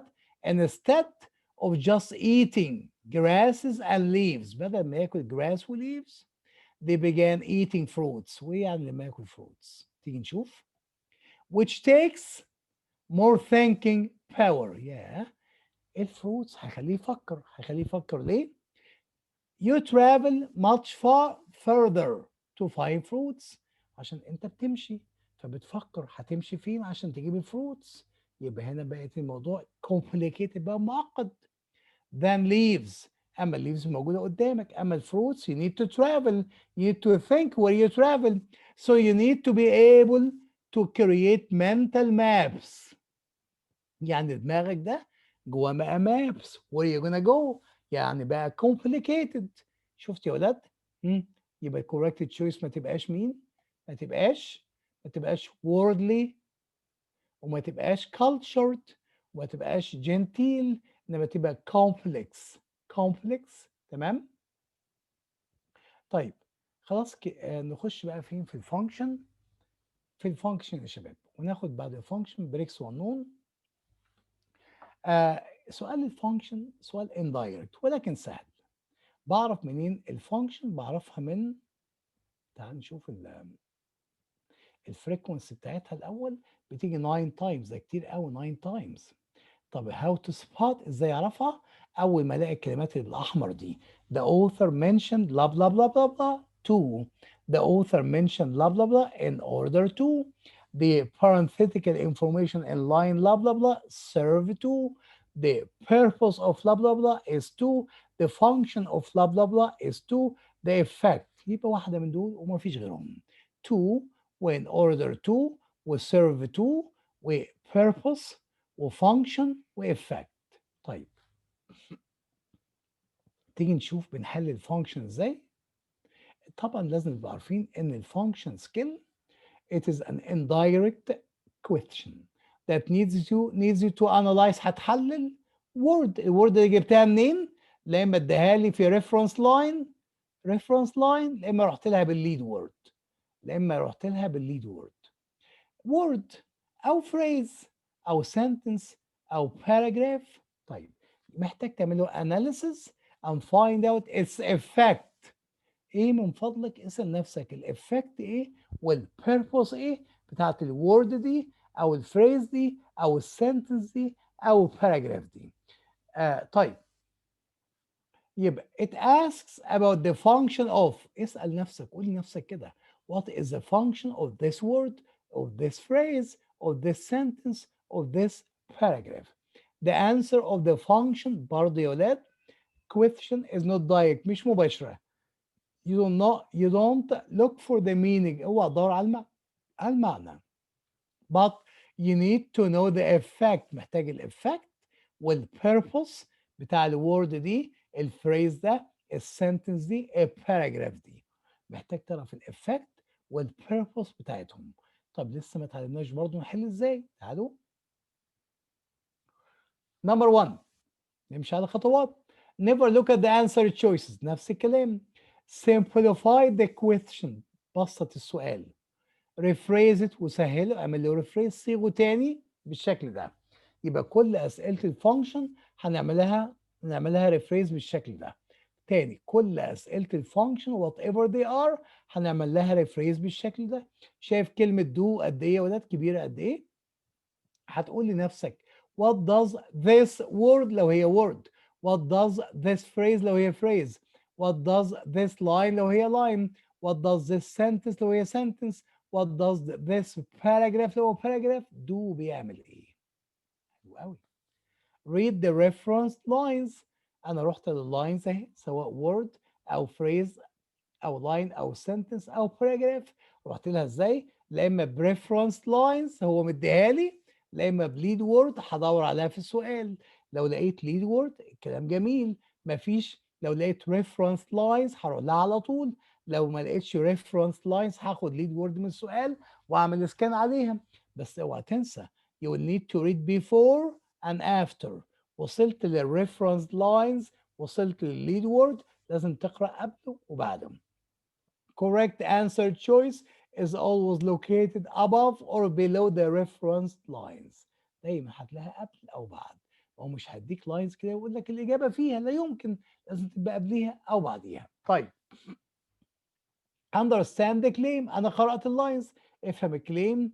understand the idea of the reference lines. طب وكمان find out the tone، افهم التون. وكمان ask yourself، اسال نفسك what does the word الكلمه دي، الفريز دي، اللاين دي، السنتنس دي، الباراجراف ده، على اساس ما اداهولك what does the word the line the sentence the paragraph the phrase do بتعمل ايه. what is its effect or function. what is its effect التأثير بتاعها ايه، الفانكشن بتاعها ايه. طيب تعال نشوف يا شباب example عليها. ادي السؤال بيقول ايه، ادي السؤال بيقول in the context of the passage the primary function of lines 63 67 اهم function بتاعته ايه is to list the occupation that Alvaro occupational jobs that Alvaro did blah blah blah blah. يلا نطلع عند 63 67. يلا يا ولاد 63 67. فين الباسج اهي. انا هقرا من قبلها وبعدها، تمام؟ من اول هنا. he had various means of making a living، يعني jobs، يعني occupation. there was a real estate يعني شغال في العقارات. to be bought عقارات تشتري and sold تتباع وتشتري. ادي اول ايتم في الليست اللي قال عليها. ادي اول حاجه. A seat on the bank board يعني كمان كلارك موظف في البنك، ودي تاني حاجه. The shrimping business البيزنس بتاعت الجمبري، ودي تالت ايتم، تالت حاجه. On the coast he had disbanded his law practice years. law practice يعني محامي. disbanded يعني he gave it up. ودي كمان job lawyer محامي. ago although at times from time to time he took a case or two on a consulting basis بياخد قضية أو اتنين. طيب but it was in the cotton business. أما الكوتون business أكيد دي أكتر حاجة بحبها. that he had placed his heart and money. يبقى he had هنا الأنسر يا ولاد. الفانكشن when he's making a list of all those is trying to focus stress on what job he liked the best. He likes cotton business the best because it occupied his heart and money. يبقى هنا الفانكشن بتاعته انه بيحب الكوتون business the best because it occupied his heart and money. طب يلا نحل. يلا يا شباب نحل. ادي ايه؟ dabbled in but found less compelling than cotton farming. فعلا dabbled in يعني been practicing in but found الليست دي less compelling than cotton farming يعني less attractive than cotton farming. Maybe F is correct, maybe.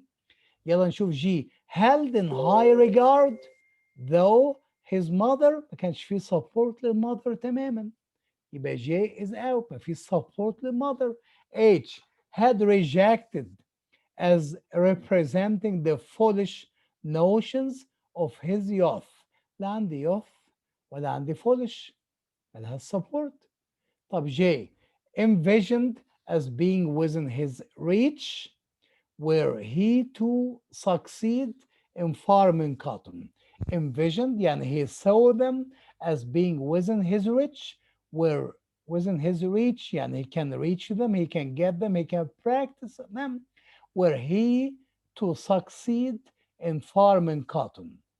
طيب which one is correct? Is it F or J يا شباب؟ يا ستيفن F ولا J يا ستيفن؟ يا ستيفن معاك يا مستر ثانية فكر. بص على J كويس. envisioned as being within his reach يعني he can practice them at any time. Were he to succeed هنا هنا معناها if. هنا where معناها if he succeeds were he to succeed in farming cotton. ها يا ستيفن هل في succeed يا ستيفن؟ هل لا. في بس قال لي he likes it attracted his heart and ايه and money. ما كانش في succeed يا ستيفن عشان كده F تبقى correct choice. ما كانش في succeed true to a point كاتب لك جنبها true to a point صح لحد معين ولكن النص التاني غلط. were he to succeed ملهاش support. تمام يا ستيفن؟ طيب تمام يا مستر تمام. طيب كفايه ده الفانكشن. انا عايز ناخد بريك صغير. روجان روان وامنيه you're fine girls. روجان Yes, روان Mr. وامنيه تمام يا ولاد فاهمين؟ أيوة. تمام يا مستر. طيب الجزء اللي جاي مهم جدا وخاصه النهارده عايز اعمل فوكس على الانفرنس عشان ده اصعب سكيل عايزين نتكلم عليها شويه. باقي بس الانفرنس والمين ايديا ونطبق بقى. هنطول النهارده شويه معلش عشان نطبق الكلام ده. لو ما طبقتوش هيبقى ما عملتش حاجه. ما طبقتش على باسج كامله ما عملتش حاجه. تمام يا عمرو؟ يوسف تمام يا يوسف وائل؟ تمام. طيب ناخد بريك 5 minutes ونرجع تاني يا شباب.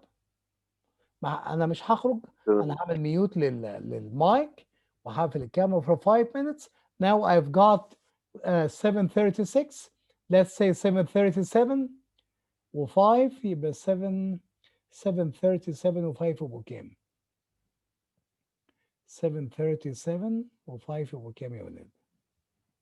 مش عارف. 7:42 نتقابل بالظبط. شارب يا ولاد، كله يرجع at 7:42 شارب. تمام؟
Are we back guys؟ شباب رجعنا يا ولاد؟ Guys let me hear أيوة. voices. رجعنا طيب يا ولاد، الانفرنس في وجهة نظري أصعب سكيل سواء في الSAT أو في السات. أصعب سكيل فعلا. أنا بعرف الانفرنس منين؟ أول ما ألاقي في السؤال فيه كلمة infer أو it can be inferred، imply أو it can be implied. يعني imply يستنتج، to deduce يستنتج، infer يخمن، indicate يعني يستدل، it can be indicated. أول ما ألاقي في سؤال state it can be stated، يبقى واحدة من الأربعة دول. infer it can be inferred، imply it can be implied، indicate it can be indicated، state it can be stated. طيب الفريكونسي بتاعتها thanks God بتيجي في التست كله 6 مرات، ولكن هي مش سهلة لأنك محتاج مديك missing information. أنت هتروح على اللاينز، هو الراجل قال لك في لاين كام؟ في لاين 15 مثلا، السؤال بيقول لي في لاين 15، أنت هتروح تقرأ من كام؟ من 13 ل 17. اوعى تفتكر ان الانسر هنا، اوعى تفتكر ان الانسر من 13 ل 17، لا الانسر هو what can be inferred، اللي اقدر استنتجه او اخمنه من اللاينز دي. يعني الانسر ميسنج، مش موجوده.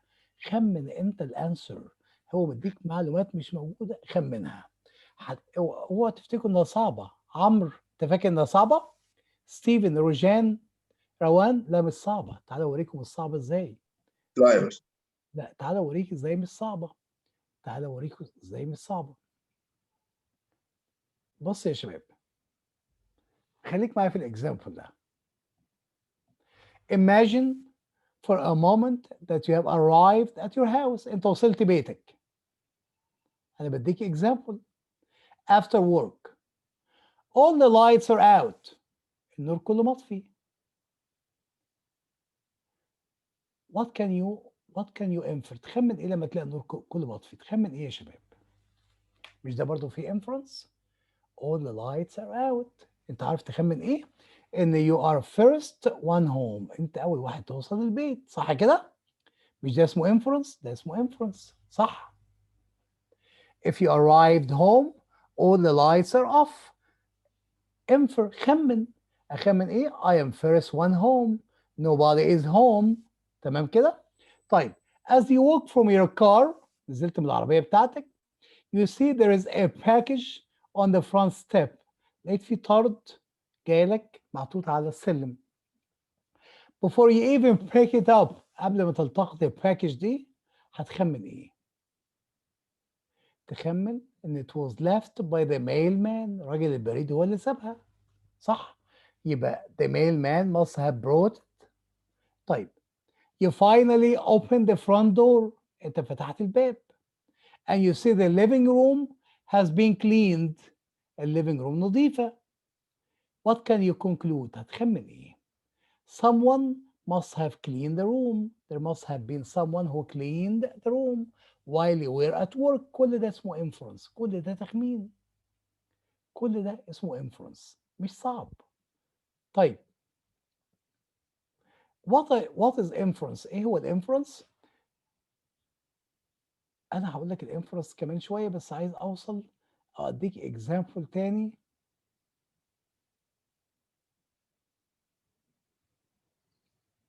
طيب بص يا ولاد على الاكزامبل ده. your cat runs up to you the minute you step through the door. اول ما وصلت البيت القطه بتاعتك عماله ايه؟ تجري عليك. she meows و rubs your legs، وعماله ايه؟ تلحس ايه؟ رجلك وتشابط في رجلك.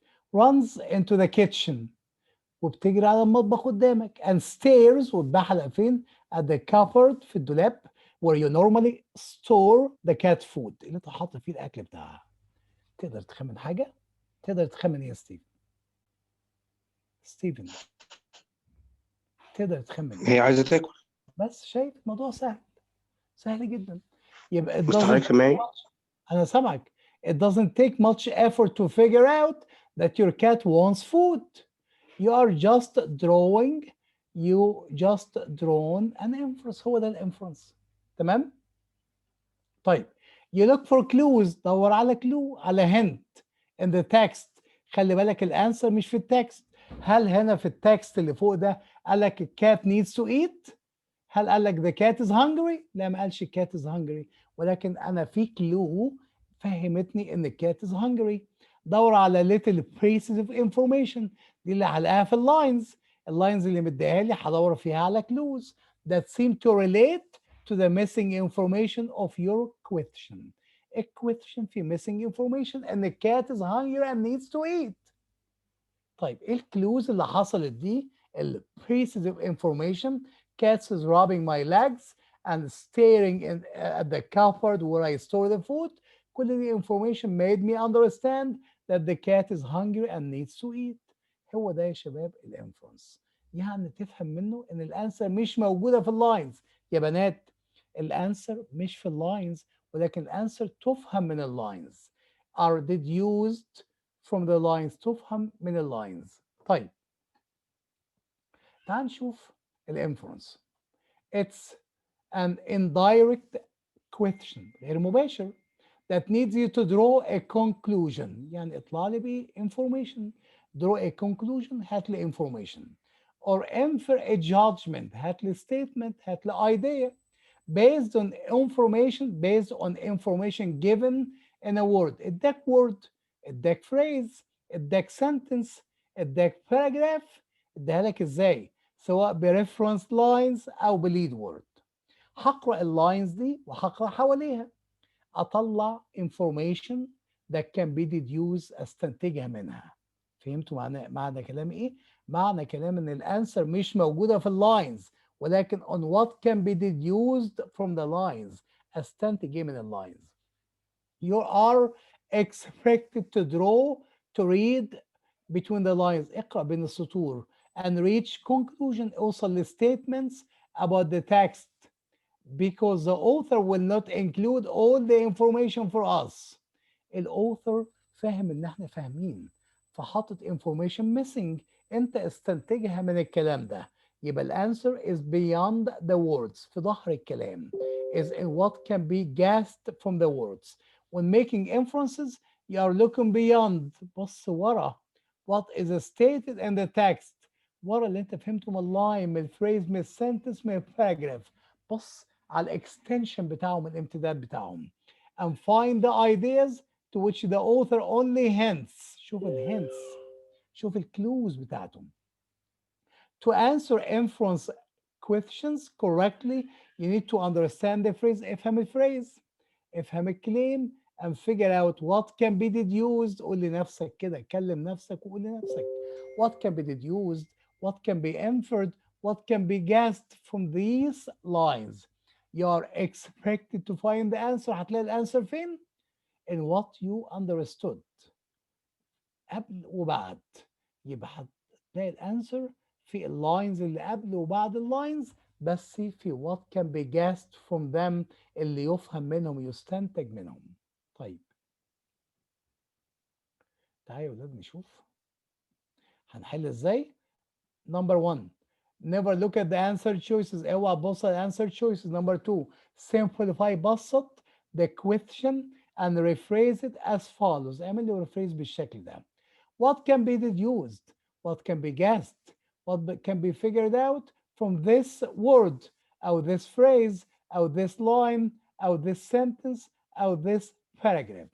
Read the reference lines أو citation، اقرأ الword أو الphrase أو الline أو السنتنس أو paragraph. Read around them، اقرأ 2 sentence قبليهم و2 sentence بعديهم. Before and after. طيب if the question doesn't have reference lines، استخدم lead word من السؤال. طيب while you read make guesses، حاول تخمن. Try to guess what will happen next، اللي هيحصل بعد كده. In the story or claim what can be deduced، ايه استنتجه من ده. طيب يعني معناها ان الانسر مش في اللاينز، ولكن اللي يفهم من بعد اللاينز. طيب next ask yourself what is missing، ايه اللي مش موجود هنا وافهمه من ده. What information the author didn't include. ايه الانفورميشن اللي مش موجودة وممكن اخمنها. What would happen after that? After this, you should make prediction. استنتج. Prediction اعمل تنبؤ. تتنبأ بحاجة مش موجودة. What will happen next? What will a character react? How would a character react? الكاركتر ده هيتصرف ازاي؟ What will the outcome be? Consequences. النتيجة هتبقى ايه؟ Finally, you should find connection in the details. After you have made prediction, بعد ما تنبأت باللي ممكن يحصل, see what is missing. ايه اللي مفقود, ايه اللي مش موجود, or state it in the details and make connections. Fill in the missing information using your question and guesses and prediction. حاول تطلع الحاجات اللي الأوثر ما قالهاش واللي انت استنتجتها من البريدكشن, من التنبؤ اللي انت عرفته من قراءة اللاينز. When you finish reading the text, fill in between the lines by looking at your response and experience. طيب الموضوع سهل يا ولاد, هنجرب دلوقتي. هنا لسه بس ما خلصناش. You look for clues, احنا قرينا دي, in the text أو little pieces of information. You think about what you already know from your own experience in the real world. You put these two pieces of puzzle together in a logical way to produce reasonable conclusion. طيب. Number 14, correct answer choice is always located above or below the reference lines. هتلاقيها قبل أو بعد في اللي يستنتج من اللي قبل وبعد. 15, by figuring إنك تفهم the meaning and the tone, positive ولا negative, of the referenced lines أو citation, ask yourself, اسأل نفسك. What does the word أو phrase أو line أو sentence أو paragraph mean? What can be inferred? What can be deduced? What can be guessed from it? وهنا بقى أنزل على 4 choices. تمام؟ يبقى اختار التشويس اللي number 1 has a direct support in the reference lines you're at. Consistent مع التون. لو التون positive يبقى correct answer choice تبقى positive and vice versa. طيب. Do not add any extra information. Does not add any extra information, doesn't leave any information uncovered, يعني no more no less. وكمان has no extreme words. Correct answer choice must fulfill the 4 terms above. لازم تحقق كل اللي فات ده. تعالوا بقى نشوف example. ادي نشوف example يا شباب. فين؟ ادي السؤال بيقول the passage most strongly suggest. أيوة من suggest أفهم إن ده inference that nitrate دي عبارة عن إيه؟ أنا عايز what can be deduced about nitrate. أستنتج إيه من nitrate؟ طب أنا هنا ما عنديش line, هاخد nitrate كليد وورد. بس في الباقي. ها كده جاي؟ قول ها. أنا سامعك. إيه؟ ماشي أنا مش سامع. قول. ماشي. إيه؟ يلا. مين بيتكلم يا شباب؟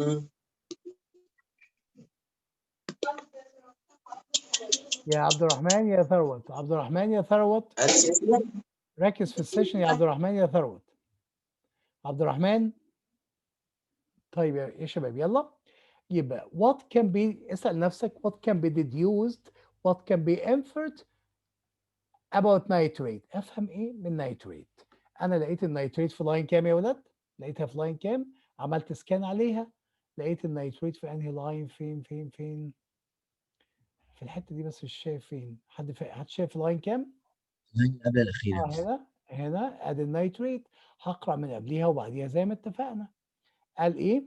Meanwhile, all the trees seem to have enjoyed usually rapid growth. يعني التريز عندها rapid growth, كبرت thanks to another pollutant, ملوث ثاني in the Murdoch اسم town.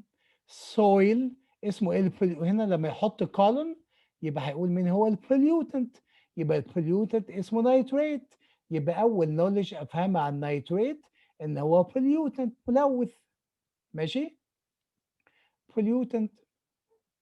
طب كويس، بس في حاجة غريبة جدا، في حاجة غريبة جدا، إن pollutant ده بيعمل growth للتريز. تخيل، بيخلي التريز to grow rapid growth. البوليوتنت ده ملوث بس بيعمل rapid growth للتريز. تخيل، اوعى تنسى الكلام ده.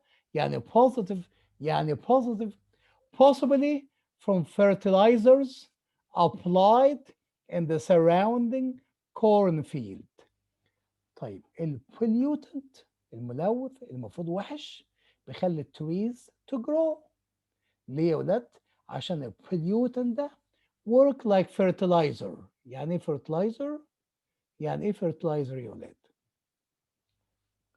يعني ايه fertilizer؟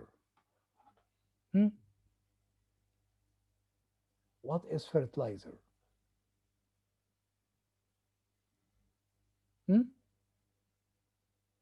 يا ولاد fertilizers مين يعرفها؟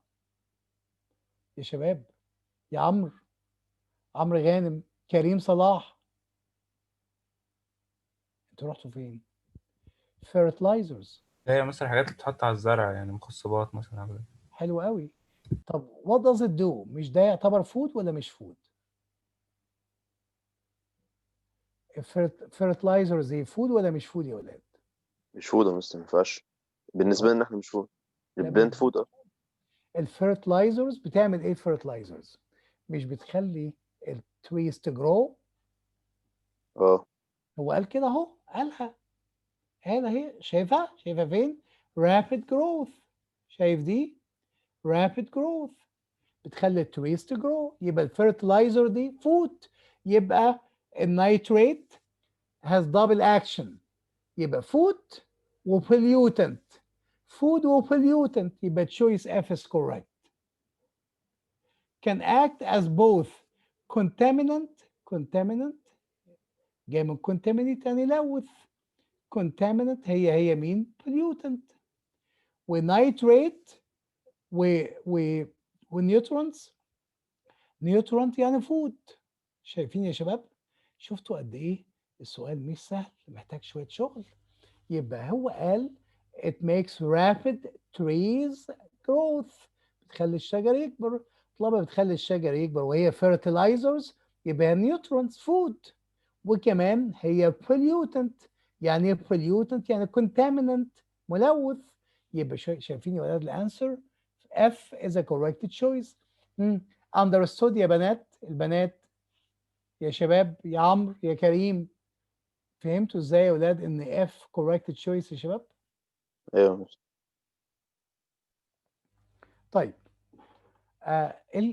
المين ايديا يا شباب، المين ايديا دي بنحلها في الاخر، بنسيبه للاخر، بتحلها بدون اي effort تماما، بدون اي مجهود. almost once per passage. المين ايديا بيسموها big picture او main idea. طيب it is the question that needs to be answered last. لازم يتحل في الاخر. By the time you answer all other questions in the passage, you will digest. انت هتهضم all its main points. كل المعلومات اللي فيها. And get acquainted with its most important information. خلاص هتهضم كل passage. Eventually, you will easily be able to answer the main idea question. كويس قوي. طيب لو ما عرفتش احلها، بس انا متاكد انك هتحلها. لو ما عرفتش تحلها requirements of the correct answer choice، مطلوب منك حاجات. اول حاجه تكون لها support of the main idea of the whole passage. وكمان should be مهم جدا يا ملك، it should be consistent with the general tone of the whole passage. يعني الجنرال تون بتاع كل passage positive، يبقى المين ايديا تبقى positive. it should be inclusive. لازم تبقى inclusive، يعني ما تغطيش باراجراف ولا 2 ولا 3، لا تغطي كل الباراجرافز بتاعت الباسج. دي اهم واخطر حاجه في المين ايديا. it should be inclusive and covering up all information in all the passages paragraphs. طيب It should have no extreme words unless they are needed. طيب انا المفروض بسيب المين ايديا للاخر وبحل بدون اي effort. ما عرفتش، عندي method number 1. ايه الميثود نمبر 1؟ with the least reading بأقل قراءة of the passage you can easily figure out the main idea. ايه هي أقل قراءة؟ لو قرأت البلرب والintroduction one sentence in every paragraph والconclusion هتوصل بكل سهولة للمين idea. طيب method number 2، لو انت قرأت دايما المين idea يا ولاد بتبقى مصاحبة، بتبقى موجودة في مكانين من الثلاثة دول. المين ايديا بتبقى موجوده في مكانين من ثلاثه هم مين؟ الانترودكشن beginning of the second paragraph end of the conclusion. introduction beginning of the second paragraph end of the conclusion. لو ما عرفتش بس انا متاكد انك انت هتعرف، يبقى method number 1 لو with the least reading اللي هو البلرب والintroduction one sentence in every paragraph والconclusion هتعرف المين ايديا. method number 2 بنلاقيها في مكانين من الثلاثه دول، الانترودكشن beginning of the second paragraph end of the conclusion. method number 3 وكلكم عارفينها اللي هي by answering the passage questions in this order بالترتيب بتاعنا ده يا شباب. little picture الاول حوالي 4 أو 5 اسئله، الفوكابلري in context سؤال في passage، الانفرنس والفانكشن 4 احل دول واجي احسب المين ايديا للاخر هتلاقيك بتحلها بدون اي ايفورت. احنا مش هناخد اكزامبل دلوقتي ولكن احنا عايزين نطبق كل الكلام ده ونحله. الباسج دي المره اللي فاتت كنت بحل مع اولادي وما حلتش الباسج دي خالص، ومش هنحل اي باسج حلناها قبل كده تماما. اي باسج حلناها قبل كده مش هنحلها. تمام؟ الباسج دي يا ولاد انتوا اللي هتحلوها مش انا. تعالوا نعمل حاجه اسمها walk through. مش عايز حد يقرا. don't read. اوعى تقرا. تمام؟ هاجي احاول احل نمبر 31. بيقول ايه؟ the overall organization of the passage is best described as the main idea. الاورجانيزيشن بتاع الباسج ماشي ازاي؟ ده main idea. ما اقدرش احلها خالص. ما اعرفش احلها خالص. ده main idea. لازم اسيبه للاخر، اخر واحد يتحل. with no effort بدون اي مجهود. you will easily gonna be able to answer it. اجي احل number 32. the main function of the first paragraph. هوبا function يبقى ايه يا شباب؟ يبقى ده سؤال function. يبقى هتقول لنفسك what does the second paragraph the first paragraph do. اقرأ أول paragraph وشوف بيتكلم عن ايه. اختار choice ل support in what you read. هتقرأ paragraph number 1 first paragraph وتجيب الفانكشن بتاعه ايه. هجيبه ازاي؟ read the claims. اقرأ الكليمز وكمان pick up the tone. افهم التون. واي تشويس ملهوش سبورت خرجه بره. لو التون ده بوزيتيف واي تشويس نيجاتيف خرجه بره. بعد ما تقرا الفيرست باراجراف اللي هو الانترودكشن pick up the choice. اختار التشويس اللي نمبر 1 has a direct support موجود في الفيرست باراجراف. نمبر 2 no more no less. لا يسيب كلمه ما تغطتش ولا يزود كلام مش موجود. doesn't add any extra information. doesn't leave any information uncovered. ما فيهوش extreme words. ما فيهوش اي حاجه extreme خالص. تمام؟ سهل جدا المين ايديا ده. ازاي نحل 32؟ انتوا اللي هتحلوا مش انا. يلا نشوف number 33. based on the passage one similarity among the ancient models of the universe described in lines 6 to 18. 6 to 18 يبقى هنا مديني reference line. عايز مني ايه؟ عايز similarity تشابه. ده برضو في الانترودكشن خلي بالك ده مش هتضطر تقرا تاني. ليه مش هتضطر تقرا تاني؟ لانه في الانترودكشن من 6 to 18 عايز منك similarity بين ايه وبين ايه. خلي بالك من ده. خلي بالك من السؤال. The ancient models of the universe. He needs something similar. among the ancient models of the universe. يعني المودلز بتاعت العالم القديم كان بينها وبين بعض السيميلاريتي. السيميلاريتي دي موجودة في لاين من 6 ل 18. اقرأ من 4 لآخر الباراجراف. سهلة جدا جدا جدا.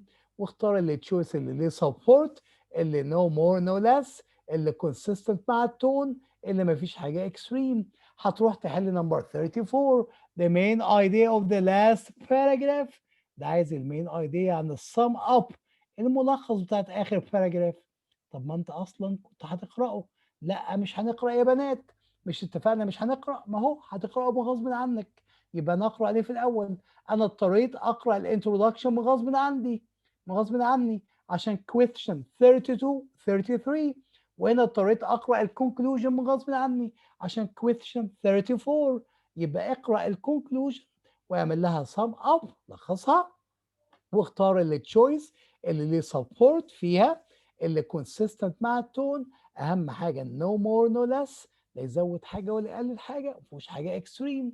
هتجري تحل نمبر 35. هحله ازاي؟ هوبا. according to the passage the early Greek. قول لي يا شباب، ادي اللي هنا مفيش لاين. imagined earth as. انا عايز لاينز بتتكلم عن الايرلي جريك. يعني الايرلي جريك بيتكلموا عن الارث. هاخد مين كليد وورد يا بنات؟ حد من البنات يقول لي هاخد مين كليد وورد يا شباب؟ هاخد مين كليد وورد هنا يا ولاد؟ قدامكم ايرلي جريك. هنلاقيها في لاين كام يا ولاد؟ اتكلموا معايا، خلي لاين بالكم 10 بس. بعد كده مش هتسكتوا، كله هيتكلم. لاين كام يا عمرو؟ لاين 10. لاين 10. عمرو لقى الايرلي جريك في لاين 10. انت عارف دي معناها ايه يا عمرو؟ معناها انترودكشن. يعني الانترودكشن هيحل 3 اسئله يا عمرو، صح؟ صح بس. الانترودكشن هيحل 3 اسئله. ادي الايرلي جريك بيتكلموا عن الارث. according to the passage the early Greek imagined earth as a لا لا بلا بلا بلا وهكذا. سهل. طيب عمرو قال لكم في لاين 10. طيب ايه اللي وراها؟ number 36 based on the passage to calculate the distance between Cyrene and Alexandria. ادي الليد وورد بتاعتك. Eratosthenes ده اسم archaeologist required information about. In order for this guy to calculate the distance between Cyrene and Alexandria. يبقى عندك الليد وورد الثلاثة في لاين فين يا أولاد؟ مين شاطر هيجيب لي الليد وورد بسرعة؟ في أول باراجراف 2 كده. لا اديني لاين 3 هنا. الليد وورد فين يا بنات؟ لاين ها؟ لاين 22 ل 25. جود جوب. شفت زميلكم جابها ازاي؟ ادي سيرين وادي الكسندريا وادي اسم الايه؟ اسم الساينتست او الاسم الاركيولوجيست اسمه ايه؟ Eratosthenes required information about blah blah blah blah blah in order to measure the distance between Cyrene and Alexandria. ادي الليد وورد عمرو قال لكم في لاين 24 25. طيب بعد كده هروح احل مين؟ هروح احل نمبر 37. the passage indicates indicates the inference. The passage indicates that astronomers could not calculate the distance from Earth to other points in the solar system until means when they've been able to calculate the distance between Earth and other points. اوعى حد ياخد other points كليدو word، لان هو ما قالش ال other points دي ايه. اما انا هاخد مين كليد word؟ distance from earth. عايز حد من البنات يساعدني. distance from earth. طب حد من عبد الرحمن. distance from earth في انهي حته يا ولاد؟ distance from earth when they've been able to calculate لاين distance. 73. كام؟ 73. good job يا كريم. line 73. 73. 73. انا يا كريم، طب ما فيش حاجه قبل كده يا كريم؟ طب البنات مش شايفه حاجه قبل كده؟ لا. البنات مش شايفه حاجه قبل كده؟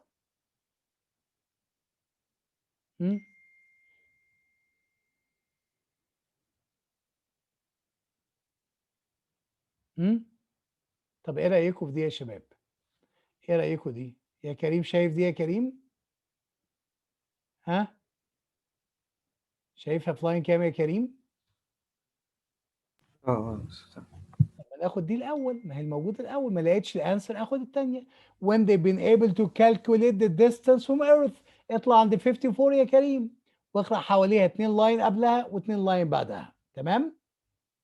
طيب 38 the passage suggested that compared to his other work Newton's calculation of the distance to the nearest stars was calculation the distance to the nearest stars. The passage suggests، خلي بالك ده برضو inference، ده كمان inference. The passage 77 مثلا. 77 لا 65. 65. طب تعال نشوف. The passage suggested that compared to his other work Newton's calculation. طب calculation of the distance تعال ندور عليها في أنهي لاينز دي يا ولاد. البنات لازم تبقى سريعة صاروخ، مش تقرأ بعينيها. فين الكالكوليشن يا شباب؟ ها 65. ايوه 65 هنا يا شباب، هنا في 65. تمام. باقي لنا سؤال واحد بس، او فين عايز يعرف ده هنا meaning فين. لسه باقي 39. بقول ايه في 39؟ It can reasonably be inferred from the passage that the author includes the description of Newton's handwriting. ليه هو ذكر نيوتن's handwriting في line 70 to 74 primarily to the function in order to the function. What is the function of including the details about Newton's handwriting? What is the function of including the details about Newton's handwriting؟ اقرأ من 70 to 74. لا، اقرأ 2 لاين قبلها و2 لاين بعدها. ده سؤال function. طيب آخر واحد ده vocabulary in context. set out أنت ممكن تعرف معناها بدون ما تقرأ. to set out. ماشي يا شباب؟ كريم، عمرو غانم، عبد الرحمن ثروت، عبد الرحمن أشرف، أنتوا الأربعة جاهزين تحلوا؟ إن شاء الله. الباقي فين؟ معاك يا مستر ريدي.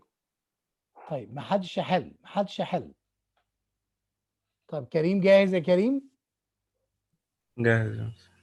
ملك وأمنية وروان وروجان، انتوا الأربعة لازم لا تكتبوا لا ترد عليا. جاهزين؟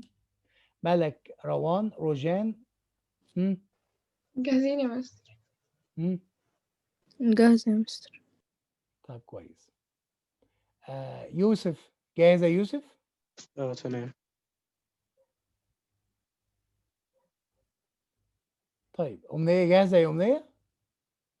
يا مستر. طيب يا ولاد you're gonna be given 9 minutes. 9 دقايق. 9 دقايق بالظبط. once done هسألك take away your pencil، سيب القلم وسيب الورق، وهسألك how many you missed. كم واحد ما قدرتش تحله؟ مش عيب، اوعى تفتكر ان عيب خالص، مش عيب انك انت يفوت منك 1 أو 2 أو 3، مش عيب.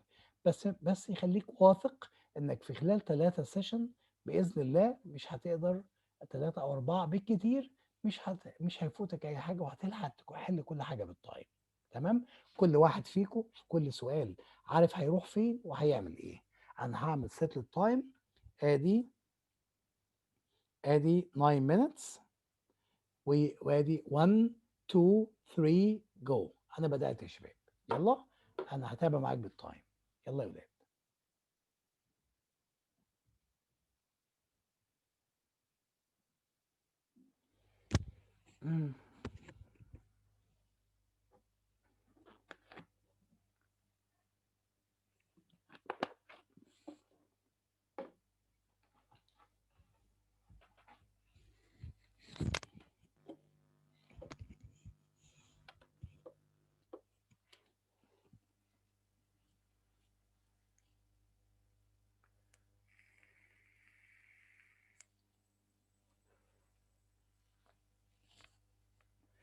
No reading. محدش يقرأ أي حاجة يا شباب، اوعى حد يقرأ أي حاجة. حل زي ما اتفقنا وتعلمنا. لازم نطبق كل اللي أخدناه النهارده. No reading.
اوعى تنسى تحل المين ايديا في الاخر، اللي هو نمبر 31 يتحل في الاخر.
Four minutes, 30 seconds are left. Almost half of the time. 4 minutes, 30 seconds.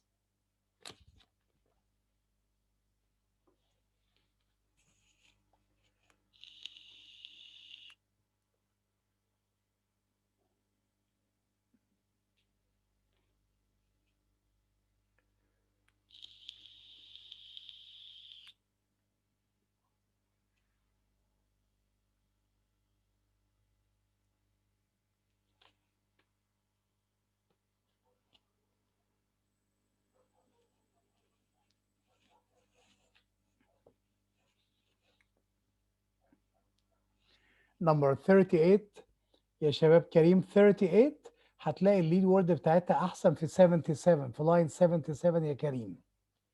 Number 38 أنا قلت 77 أصلا. ايوه بس هو كان في ليد وورد فوق بس مش هتديك انسر. الليد نشوف وورد اللي الاتنين. هتديك انسر في 77. الليد وورد اللي هتديك انسر في رقم 38 هو عند لاين 77.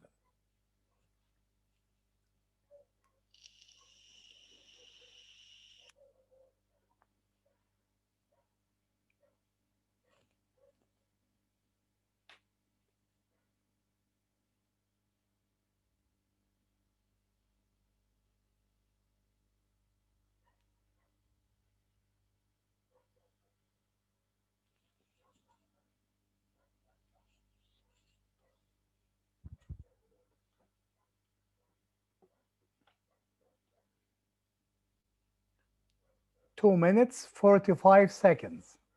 2 minutes 45 seconds.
1 minute 13 seconds. 1 minute 13 seconds.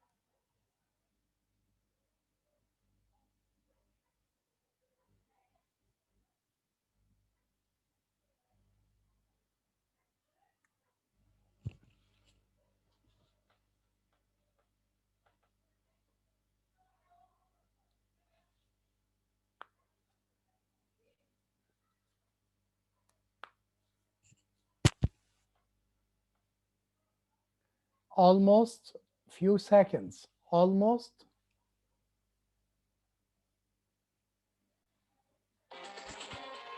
Time is over. Time is over. Take away your pencil. يا شباب, did anybody, if someone missed, let me know and how many. Huh? Did anybody miss? Hey guys, did anybody miss? Stephen missed too. Who else? Who else? البنات, did anybody make a missing? روجان missed 3. مش عيب. أمنية missed 4. مش عيب. مش عيب خالص. إيه يعني؟ طيب. روان أشرف عشان كانت عندنا قبل كده ما عملتش ميسنج. إن شاء الله في أحسن يا روان. طيب. يا ولاد, عايز أقول لكم معلش استحملوني, السيشن النهارده طولت شوية عشان ما كانش ينفع نعمل ريفيجن على البيزكس بتاعت الريدنج من غير ما نطبق عليها, فاستحملوني معلش. طيب 32, يلا نكتب الانسر في 32 يا ولاد بسرعة. يلا يا شباب, يلا يا بنات, الانسر في 32. ها, 32, the main function of the first paragraph is. يلا يا شباب, يا ولاد.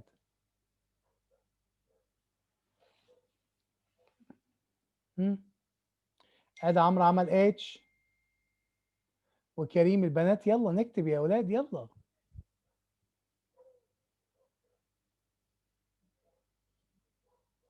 يعني ما فيش عمل غير عمرو وعبد الرحمن وكريم. طب الباقي فين؟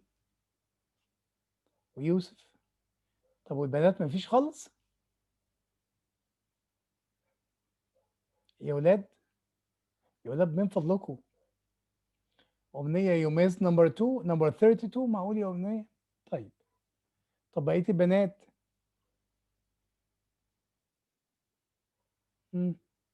طيب خلي بالك ان عشان تقرأ الفيرست باراجراف ده هيحل 3 أسئلة مش سؤال واحد.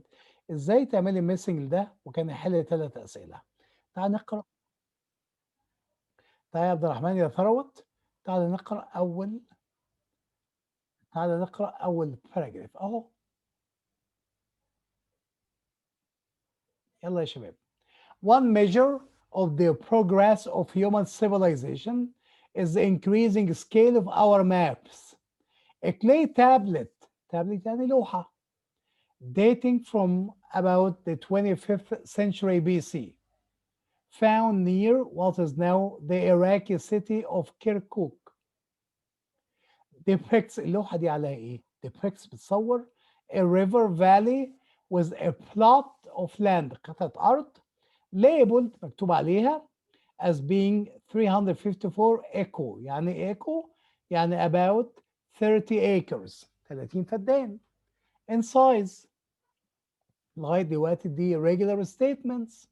In the earliest recorded cosmology هو science of universe, science of measuring the universe, علم الكون, such as the Babylonian Enuma, Babylonian الحضارة البابلية, Elish from around 1500 BC, the oceans, the continents, يلا يا ستيفن, the oceans, the continents, and the heavens. السماء والocean والcontinents were considered finite. Finite يعني معلش ايه؟ يا مستر الموبايل فصل. It's fine. Finite يعني limited. كل الحاجات دي كانت limited, محدودة. Limited, اوعى تنساها. The oceans, the continents, والheavens كانت finite. But there were no scientific estimates. مفيش حسابات of their dimension, لأبعادهم. They didn't know their measures. مش عارفين مقاساتهم. مش عارفين مقاسات الأوشن ولا مقاسات الهيفن ولا مقاسات الايه الكونتيننتس. The early Greek هيحل سؤال تاني, including Homer, viewed Earth, شاف الأرض ازاي؟ ده answer لسؤال تاني, as a circular plane. plane يعني level, مستوى دائري, with the ocean enveloping it, المحيط يحيط بيها, and Greece is at the center, واليونان في النص. ده هيحل سؤال تاني. But there was no understanding of scale. نفس الكلام اتكرر تاني. They had no calculation of their measures. مش عارفين المقاسات ايه.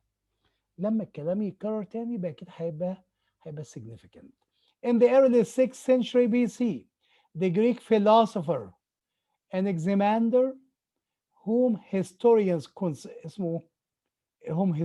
consider the first map maker, بيعتبروه أول واحد عمل خريطة, and his student Anaximenes proposed, اقترح, that the stars were attached to a giant crystalline sphere, دايرة كريستالية مربوط بيها الستارز, النجوم, قصده السولار سيستم. But again, دي تالت مرة, but again, there was no estimate of its size. They had no calculation. خلاص اتقالت 3 مرات. يبقى human beings اللي أنا فهمته, they needed to know the measurements of the things around them. عايزين يعرفوا calculations, measurements, estimates of the things around them. But they could not measure them. They wanted to know the universe around them, but they couldn't measure them. مين هيقول كده يا ولاد؟ اللي يحب يغير الانسر بتاعته يغير. تحب تغير يا روان؟ تعال نشوف مين هيقول كده. تعال نشوف F. List the distances and measurements. هم اصلا مش عارفين الديستانس ولا measurements, مش عارفينهم. that were known, ده بالعكس, ده contrary to fact, known by F. يلا يا روجان, يلا يا أمنية, يلا يا روان نشوف J. Summarize contribution. عارفة يعني contribution يعني إسهامات.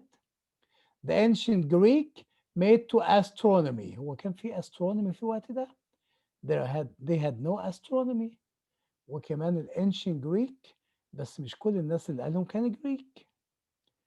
وفين بابلونيان, وفين بابل, وفين إيراك, وفين كيركوك, كل ده ملهوش support.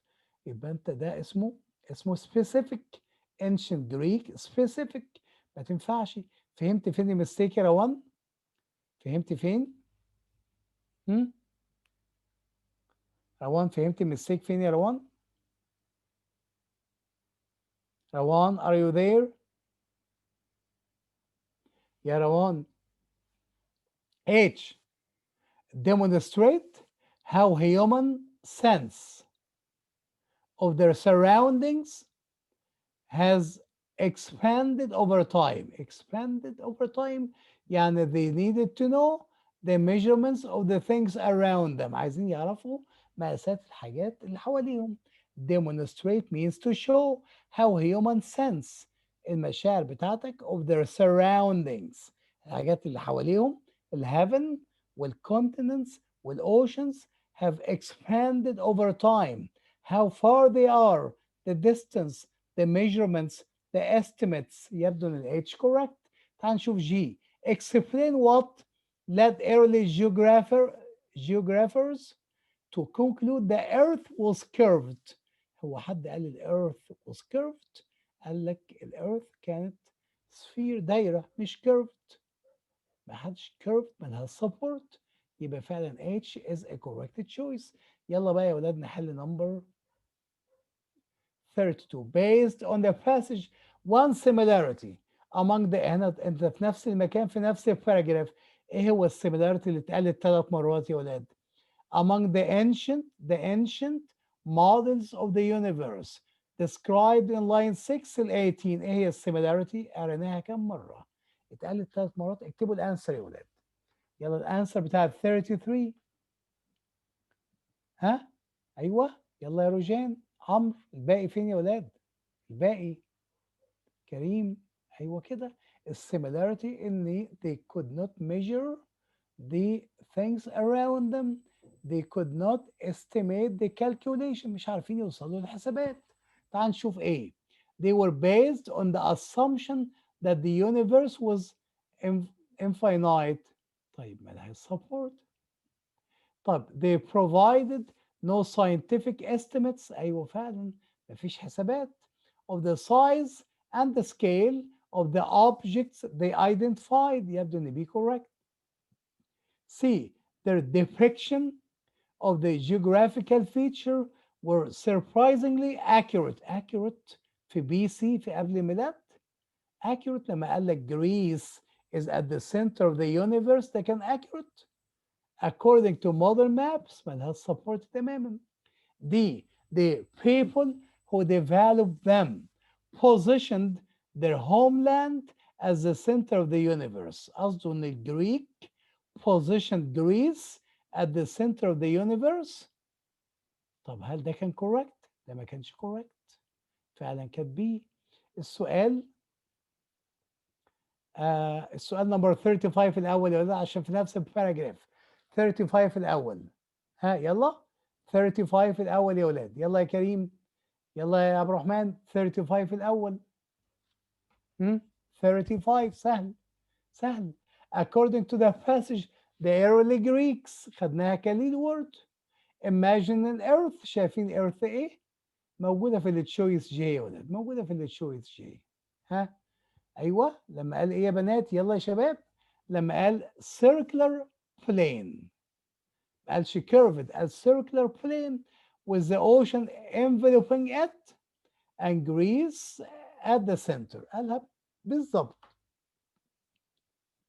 قالها بالظبط. لما تاخد the ancient Greek اهي the early Greek including Homer viewed Earth as a circular plane with the ocean enveloping it and Greece is at the center. تمام؟ طيب يلا نشوف. طبعا number choice B. choice B بيقول لي giant crystalline sphere to which the stars were attached. طيب planet tilted يعني بيميل 7.5 degrees. لا. plot of land كل ده لا.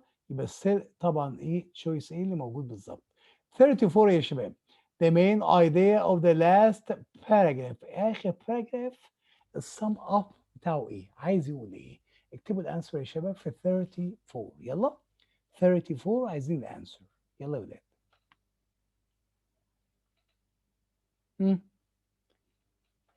34 ادي عبد الرحمن اشرف عامل اف وروجان عامله اتش. ها يلا.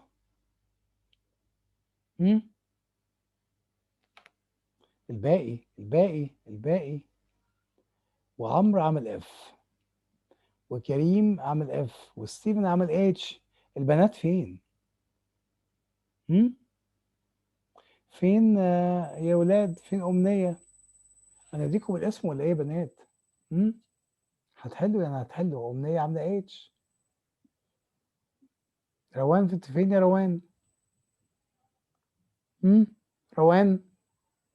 طيب مالك عاملة اتش؟ طب تعالى نقرأ آخر باراجراف. روان اكتب الأنسر يا روان. تعالوا نشوف آخر باراجراف يا ولاد. صغنون خالص أهو.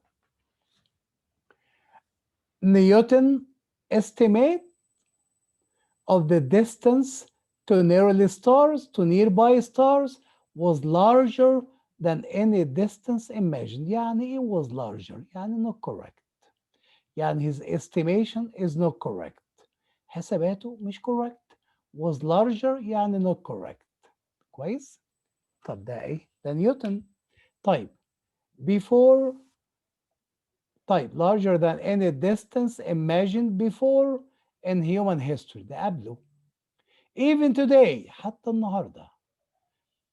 Nothing in our experience allows us to relate to it. يعني even today there is no relation to it. فهمت الانسر فين يا ولاد؟ فهمتوا الانسر فين؟ Even today nothing is related to it. ايوه كده يا روان، غيري، ايوه غيري يا امنيه. Nothing is related to it. يعني in the past and today they're not accurate. Nothing is not related to it. تعال نشوف الانسرز الموجوده ايه. انا بحل نمبر نمبر 30. 64 يا مستر. ايوه 34. تعال نشوف جي.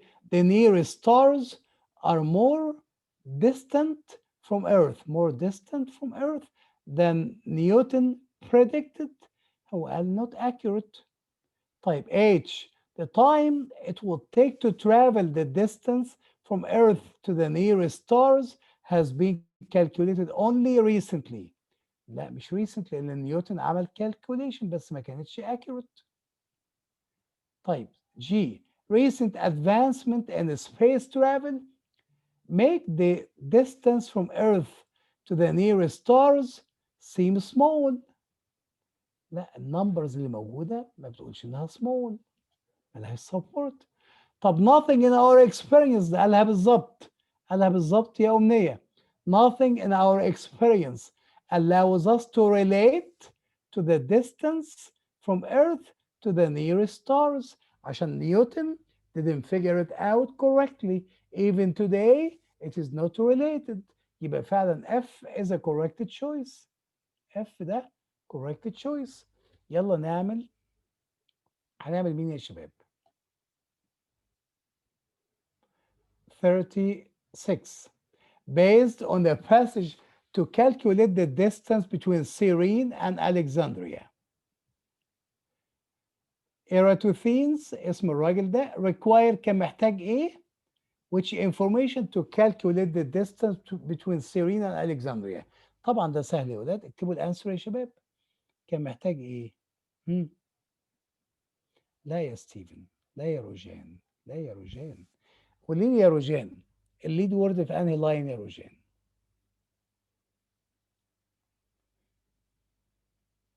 روجان قولي لي الليد وورد في انهي لاين؟ أول سيرين lead word والكسندريا. سيرين والكسندريا. ايوه انا معاكي. هتكون line 24. انت عارفه اللي بيغلط ده بيبقى شاطر بيتعلم بسرعه. لاين كام؟ 24. 24 24 فين سيرين والكسندريا؟ ادي اسم الراجل. طب فين سيرين والكسندريا؟ ادي الكسندريا، ما شفت السيرين خالص صح؟ لقيت سيرين. ايوه هنا. انت ادي الكسندريا وادي سيرين. فين سيرين؟ هنا. وادي اسم الراجل اهو. طب تعال نقرا. A geographer who ran the library of Alexandria from travelers. Eratosthenes had heard the intriguing report that at noon on the summer solstice and the solstice اللي هو the changing from the long day to the short day اللي هو الوقت اللي الارض فيه الارث بتغير اليوم بتاعها من اقصر يوم لاطول يوم. In the town of Cyrene, the south of Alexandria, the sun casts no shadow at the bottom of deep well.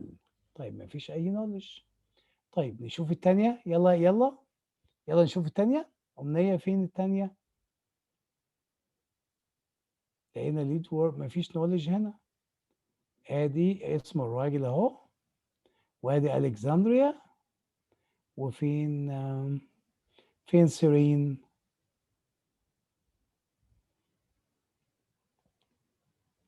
مش شايف سيرين. طب تعال نشوف هنا. Traders passing through Alexandria told him that camels الجمال could make the trip to Cyrene at Cyrene in about 50 days, and it was known that a camel could cover 100 stadia, يعني stadia almost 11.5 miles in a day. So the ancient geographer estimated that the Cyrene and Alexandria were about 570 miles apart. يبعدوا عن بعض 570 miles، لأن التريدرز قالوا له إن الجمل بياخد كام ميل عشان يروح من الحتة دي للحتة دي، فقعد يحسبها فلقاها في إيه؟ لقاها 570 miles. طيب نكمل. Consequently نتيجة لكده consequently the complete circumference اللي هو المحيط of Earth he figured to be about 50 by 575 miles or 28.500 miles. This number was within 15% of the modern measurement. يبقى قدر يعرف الميجرمنت من الكاملز، لأن التريدرز قالوا له إيه؟ فين التاني بتاعت التريدرز؟ أهي traders passing through Cyrene in about 50 days, and it was known that a camel could cover 100 stadia, almost 11.5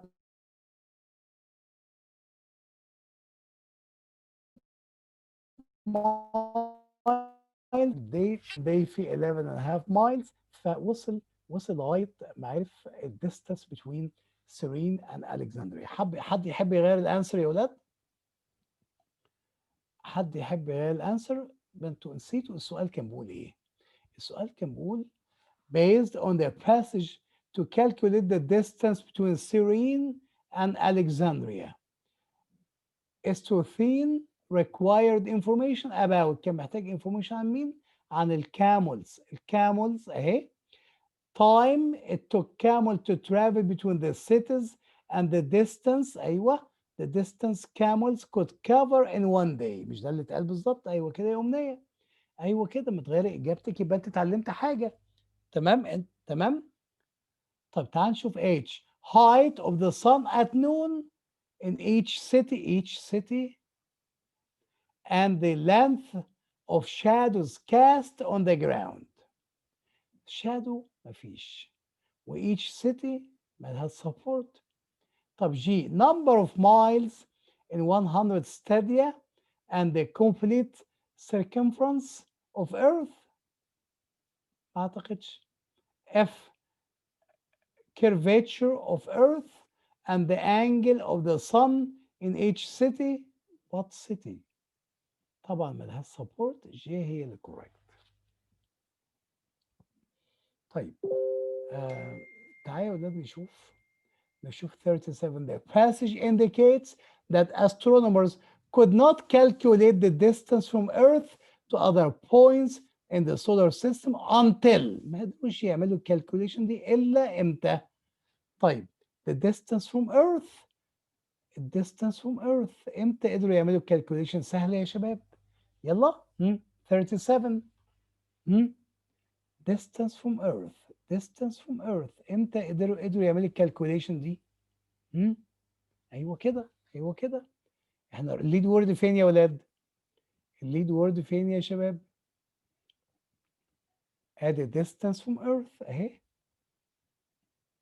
ولو جيت هنا في الأول as ingenious as they were, the ancient Greek were not able to calculate the size of our solar system. That discovery had to wait for the invention of the telescope. امتى قدروا؟ لما اكتشفوا التلسكوب. تمام؟ nearly 2000 years later. يبقى طبعا لما ان سؤال function، سؤال inference، بس كان سهل جدا يا شباب.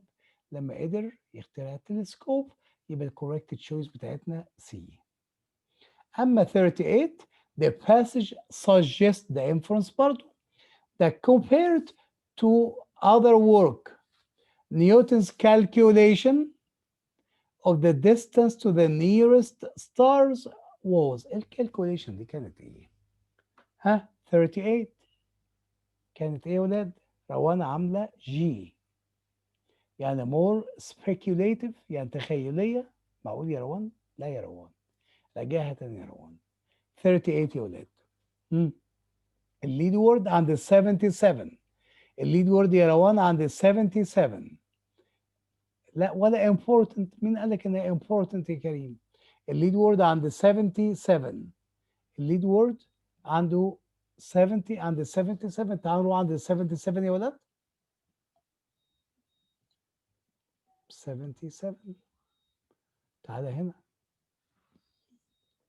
Newton's estimate of the distance to nearby stars اهو was larger than any distance imagined before in human history. يعني ما كانتش accurate.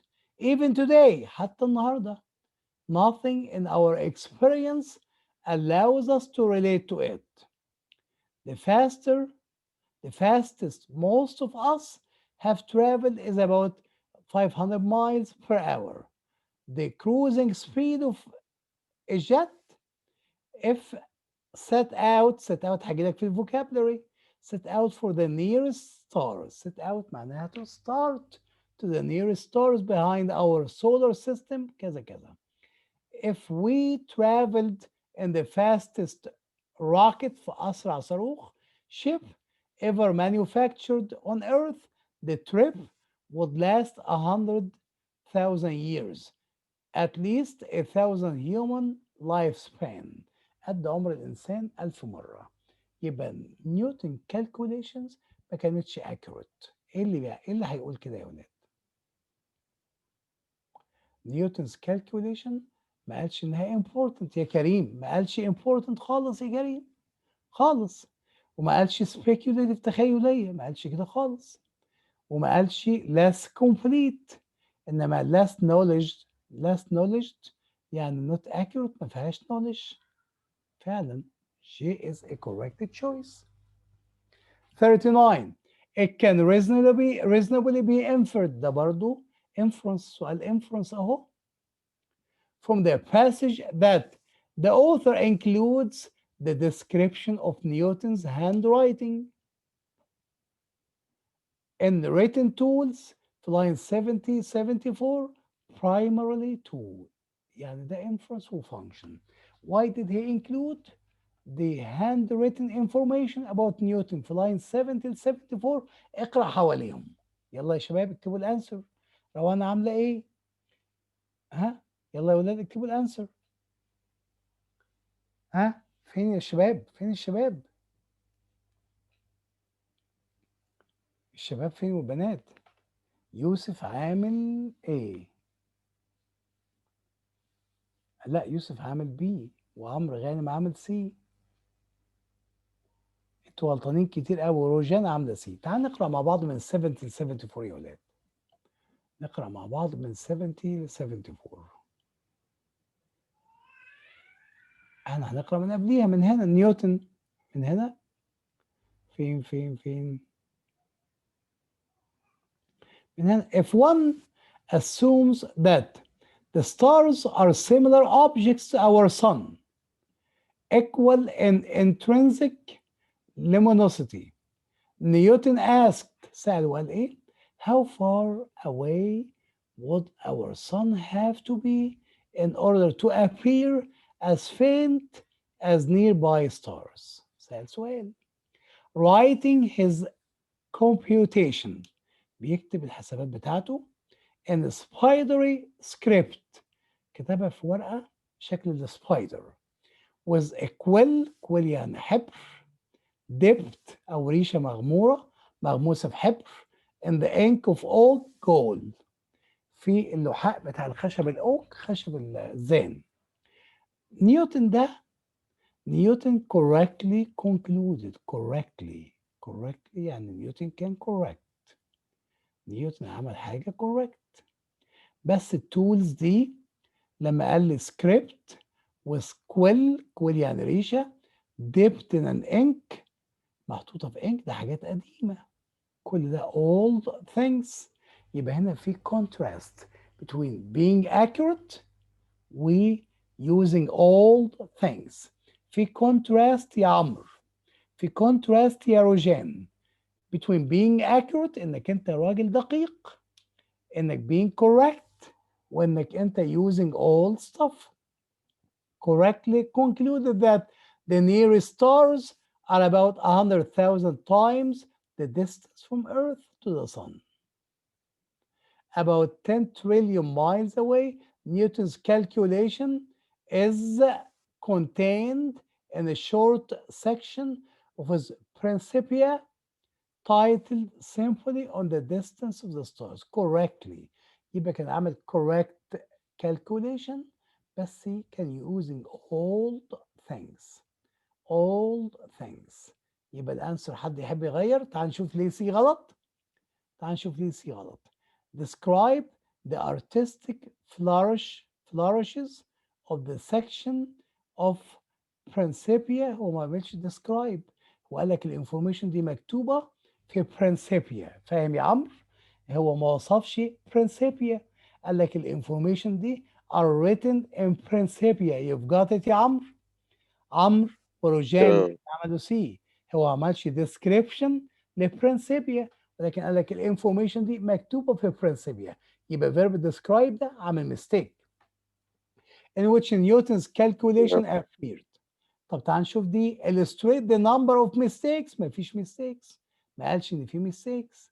طيب A B باقي لي مين؟ باقي لي B. Suggest one reason Newton's calculation took so longer to decipher. decipher يعني يفك رموزها، يترجم، و took so long مالها support. اما A highlight how advanced مقابل correct.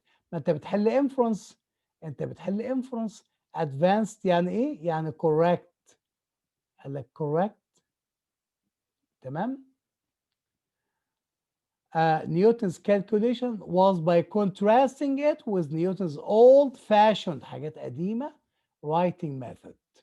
يبقى ايه is a correct choice. طبعا set out هتطلع معناها ايه يا ولاد؟ set out هتطلع معناها to start. set out to start، فعلا to start a journey. set out to start a journey. المين ايديا بقى ايه يا شباب؟ المين ايديا ركز كويس، مش محتاج تقرا اي حاجه، مش محتاج تقرا، دور على الميستيكس في كل تشويس. دور على الميستيكس، اللي ما حلش يحل، اللي ما حلوش انا مستنيك تحله، انا مستنيك تحل. دور على الميستيكس في كل تشويس. يلا يا شباب.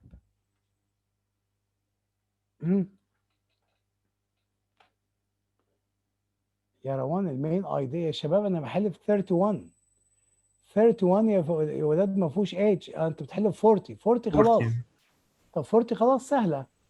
يلا انا بحل دلوقتي في 31 المين ايديا يا شباب. امسك كل تشويس شوف الميستيكس اللي فيه. يلا امسك كل تشويس في المين ايديا نمبر 31 شوف الميستيكس اللي فيه. يوسف يا وائل، تعالى يا يوسف معايا نعمل تشيك على سي. ستيب باي ستيب explanation، شرح بيشرح خطوه بخطوه of the calculation used to measure earth circumference محيط الارض. طب فين الستارز يا يوسف؟ مش احنا اتفقنا المين ايديا لازم يعمل كفر اب يغطي كل حاجه. طب فين الكسندريا يا يوسف؟ فين سيرين يا يوسف؟ فين الستارز؟ فين الصن؟ صح يا يوسف؟ يبقى ده ما عملش كفر اب لكل شيء، ده قال لك earth's circumference يعني محيط الارض. رد عليا يا يوسف، صح ولا غلط؟ ايوه صح. يبقى سي ده ان نتعلم حاجه، سي ما عملش كفر اب. تعال نشوف اتش، تعال نشوف ايه كرونولوجيكال. هل عندك كرونولوجي ترتيب زمني يا ولاد؟ هل عندي الايفنتس دي مرتبه زمنيا؟ طبعا لا، مش مرتبه زمنيا، من اول واحده واخرج. طيب تعال نشوف دي collection of anecdotes يعني قصص، روايات، حكايات. هل عندكم anecdote؟ ما عندي انا مش بتكلم على نوفل عشان اختار anecdote. describing how maps of the universe have changed our time. هل اتكلمنا عن المابس؟ and the maps have been made and changed our time؟ لا دي بره خالص. اما بي series of historical examples. أمثلة تاريخية explaining how increasingly large distance were measured. بص بقى هنا، بص يا يوسف، ما قالش إيه، قال لك large distance. هل قال لك بين مين ومين؟ ما هو large distance between the earth and stars, between Cyrene and Alexandria. شايف يا يوسف عملها جنرال ازاي يا يوسف؟ هاي يا يوسف، شايف عملها جنرال ازاي؟ قال لك large distance، ما قالش بين مين ومين. يبقى الكوريكت انسر تشويس تكون عامله كفر اب لما عملها جنرال غطت كل الباراجرافز. طيب هل احنا فهمنا حاجه النهارده يا ولاد؟ اتعلمنا حاجه النهارده؟ ما اتعلمناش مش كده؟ البنات يا بنات، أيوة اتعلمنا.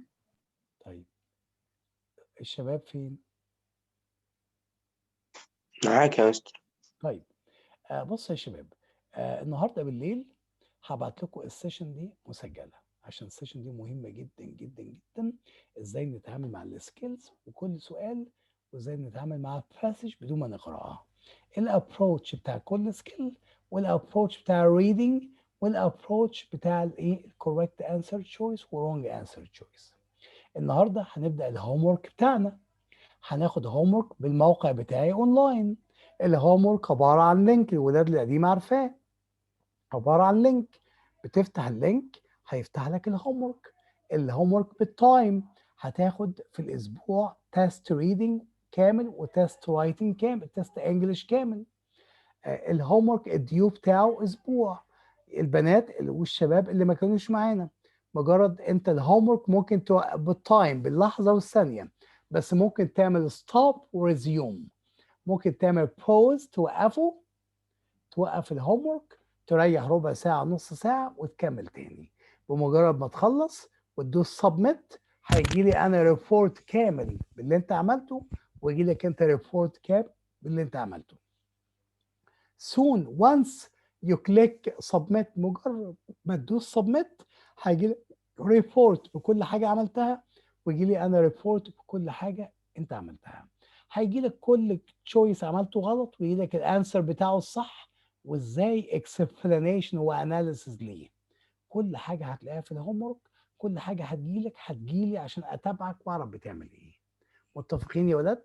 هناخد اول هوم ورك النهارده باذن الله.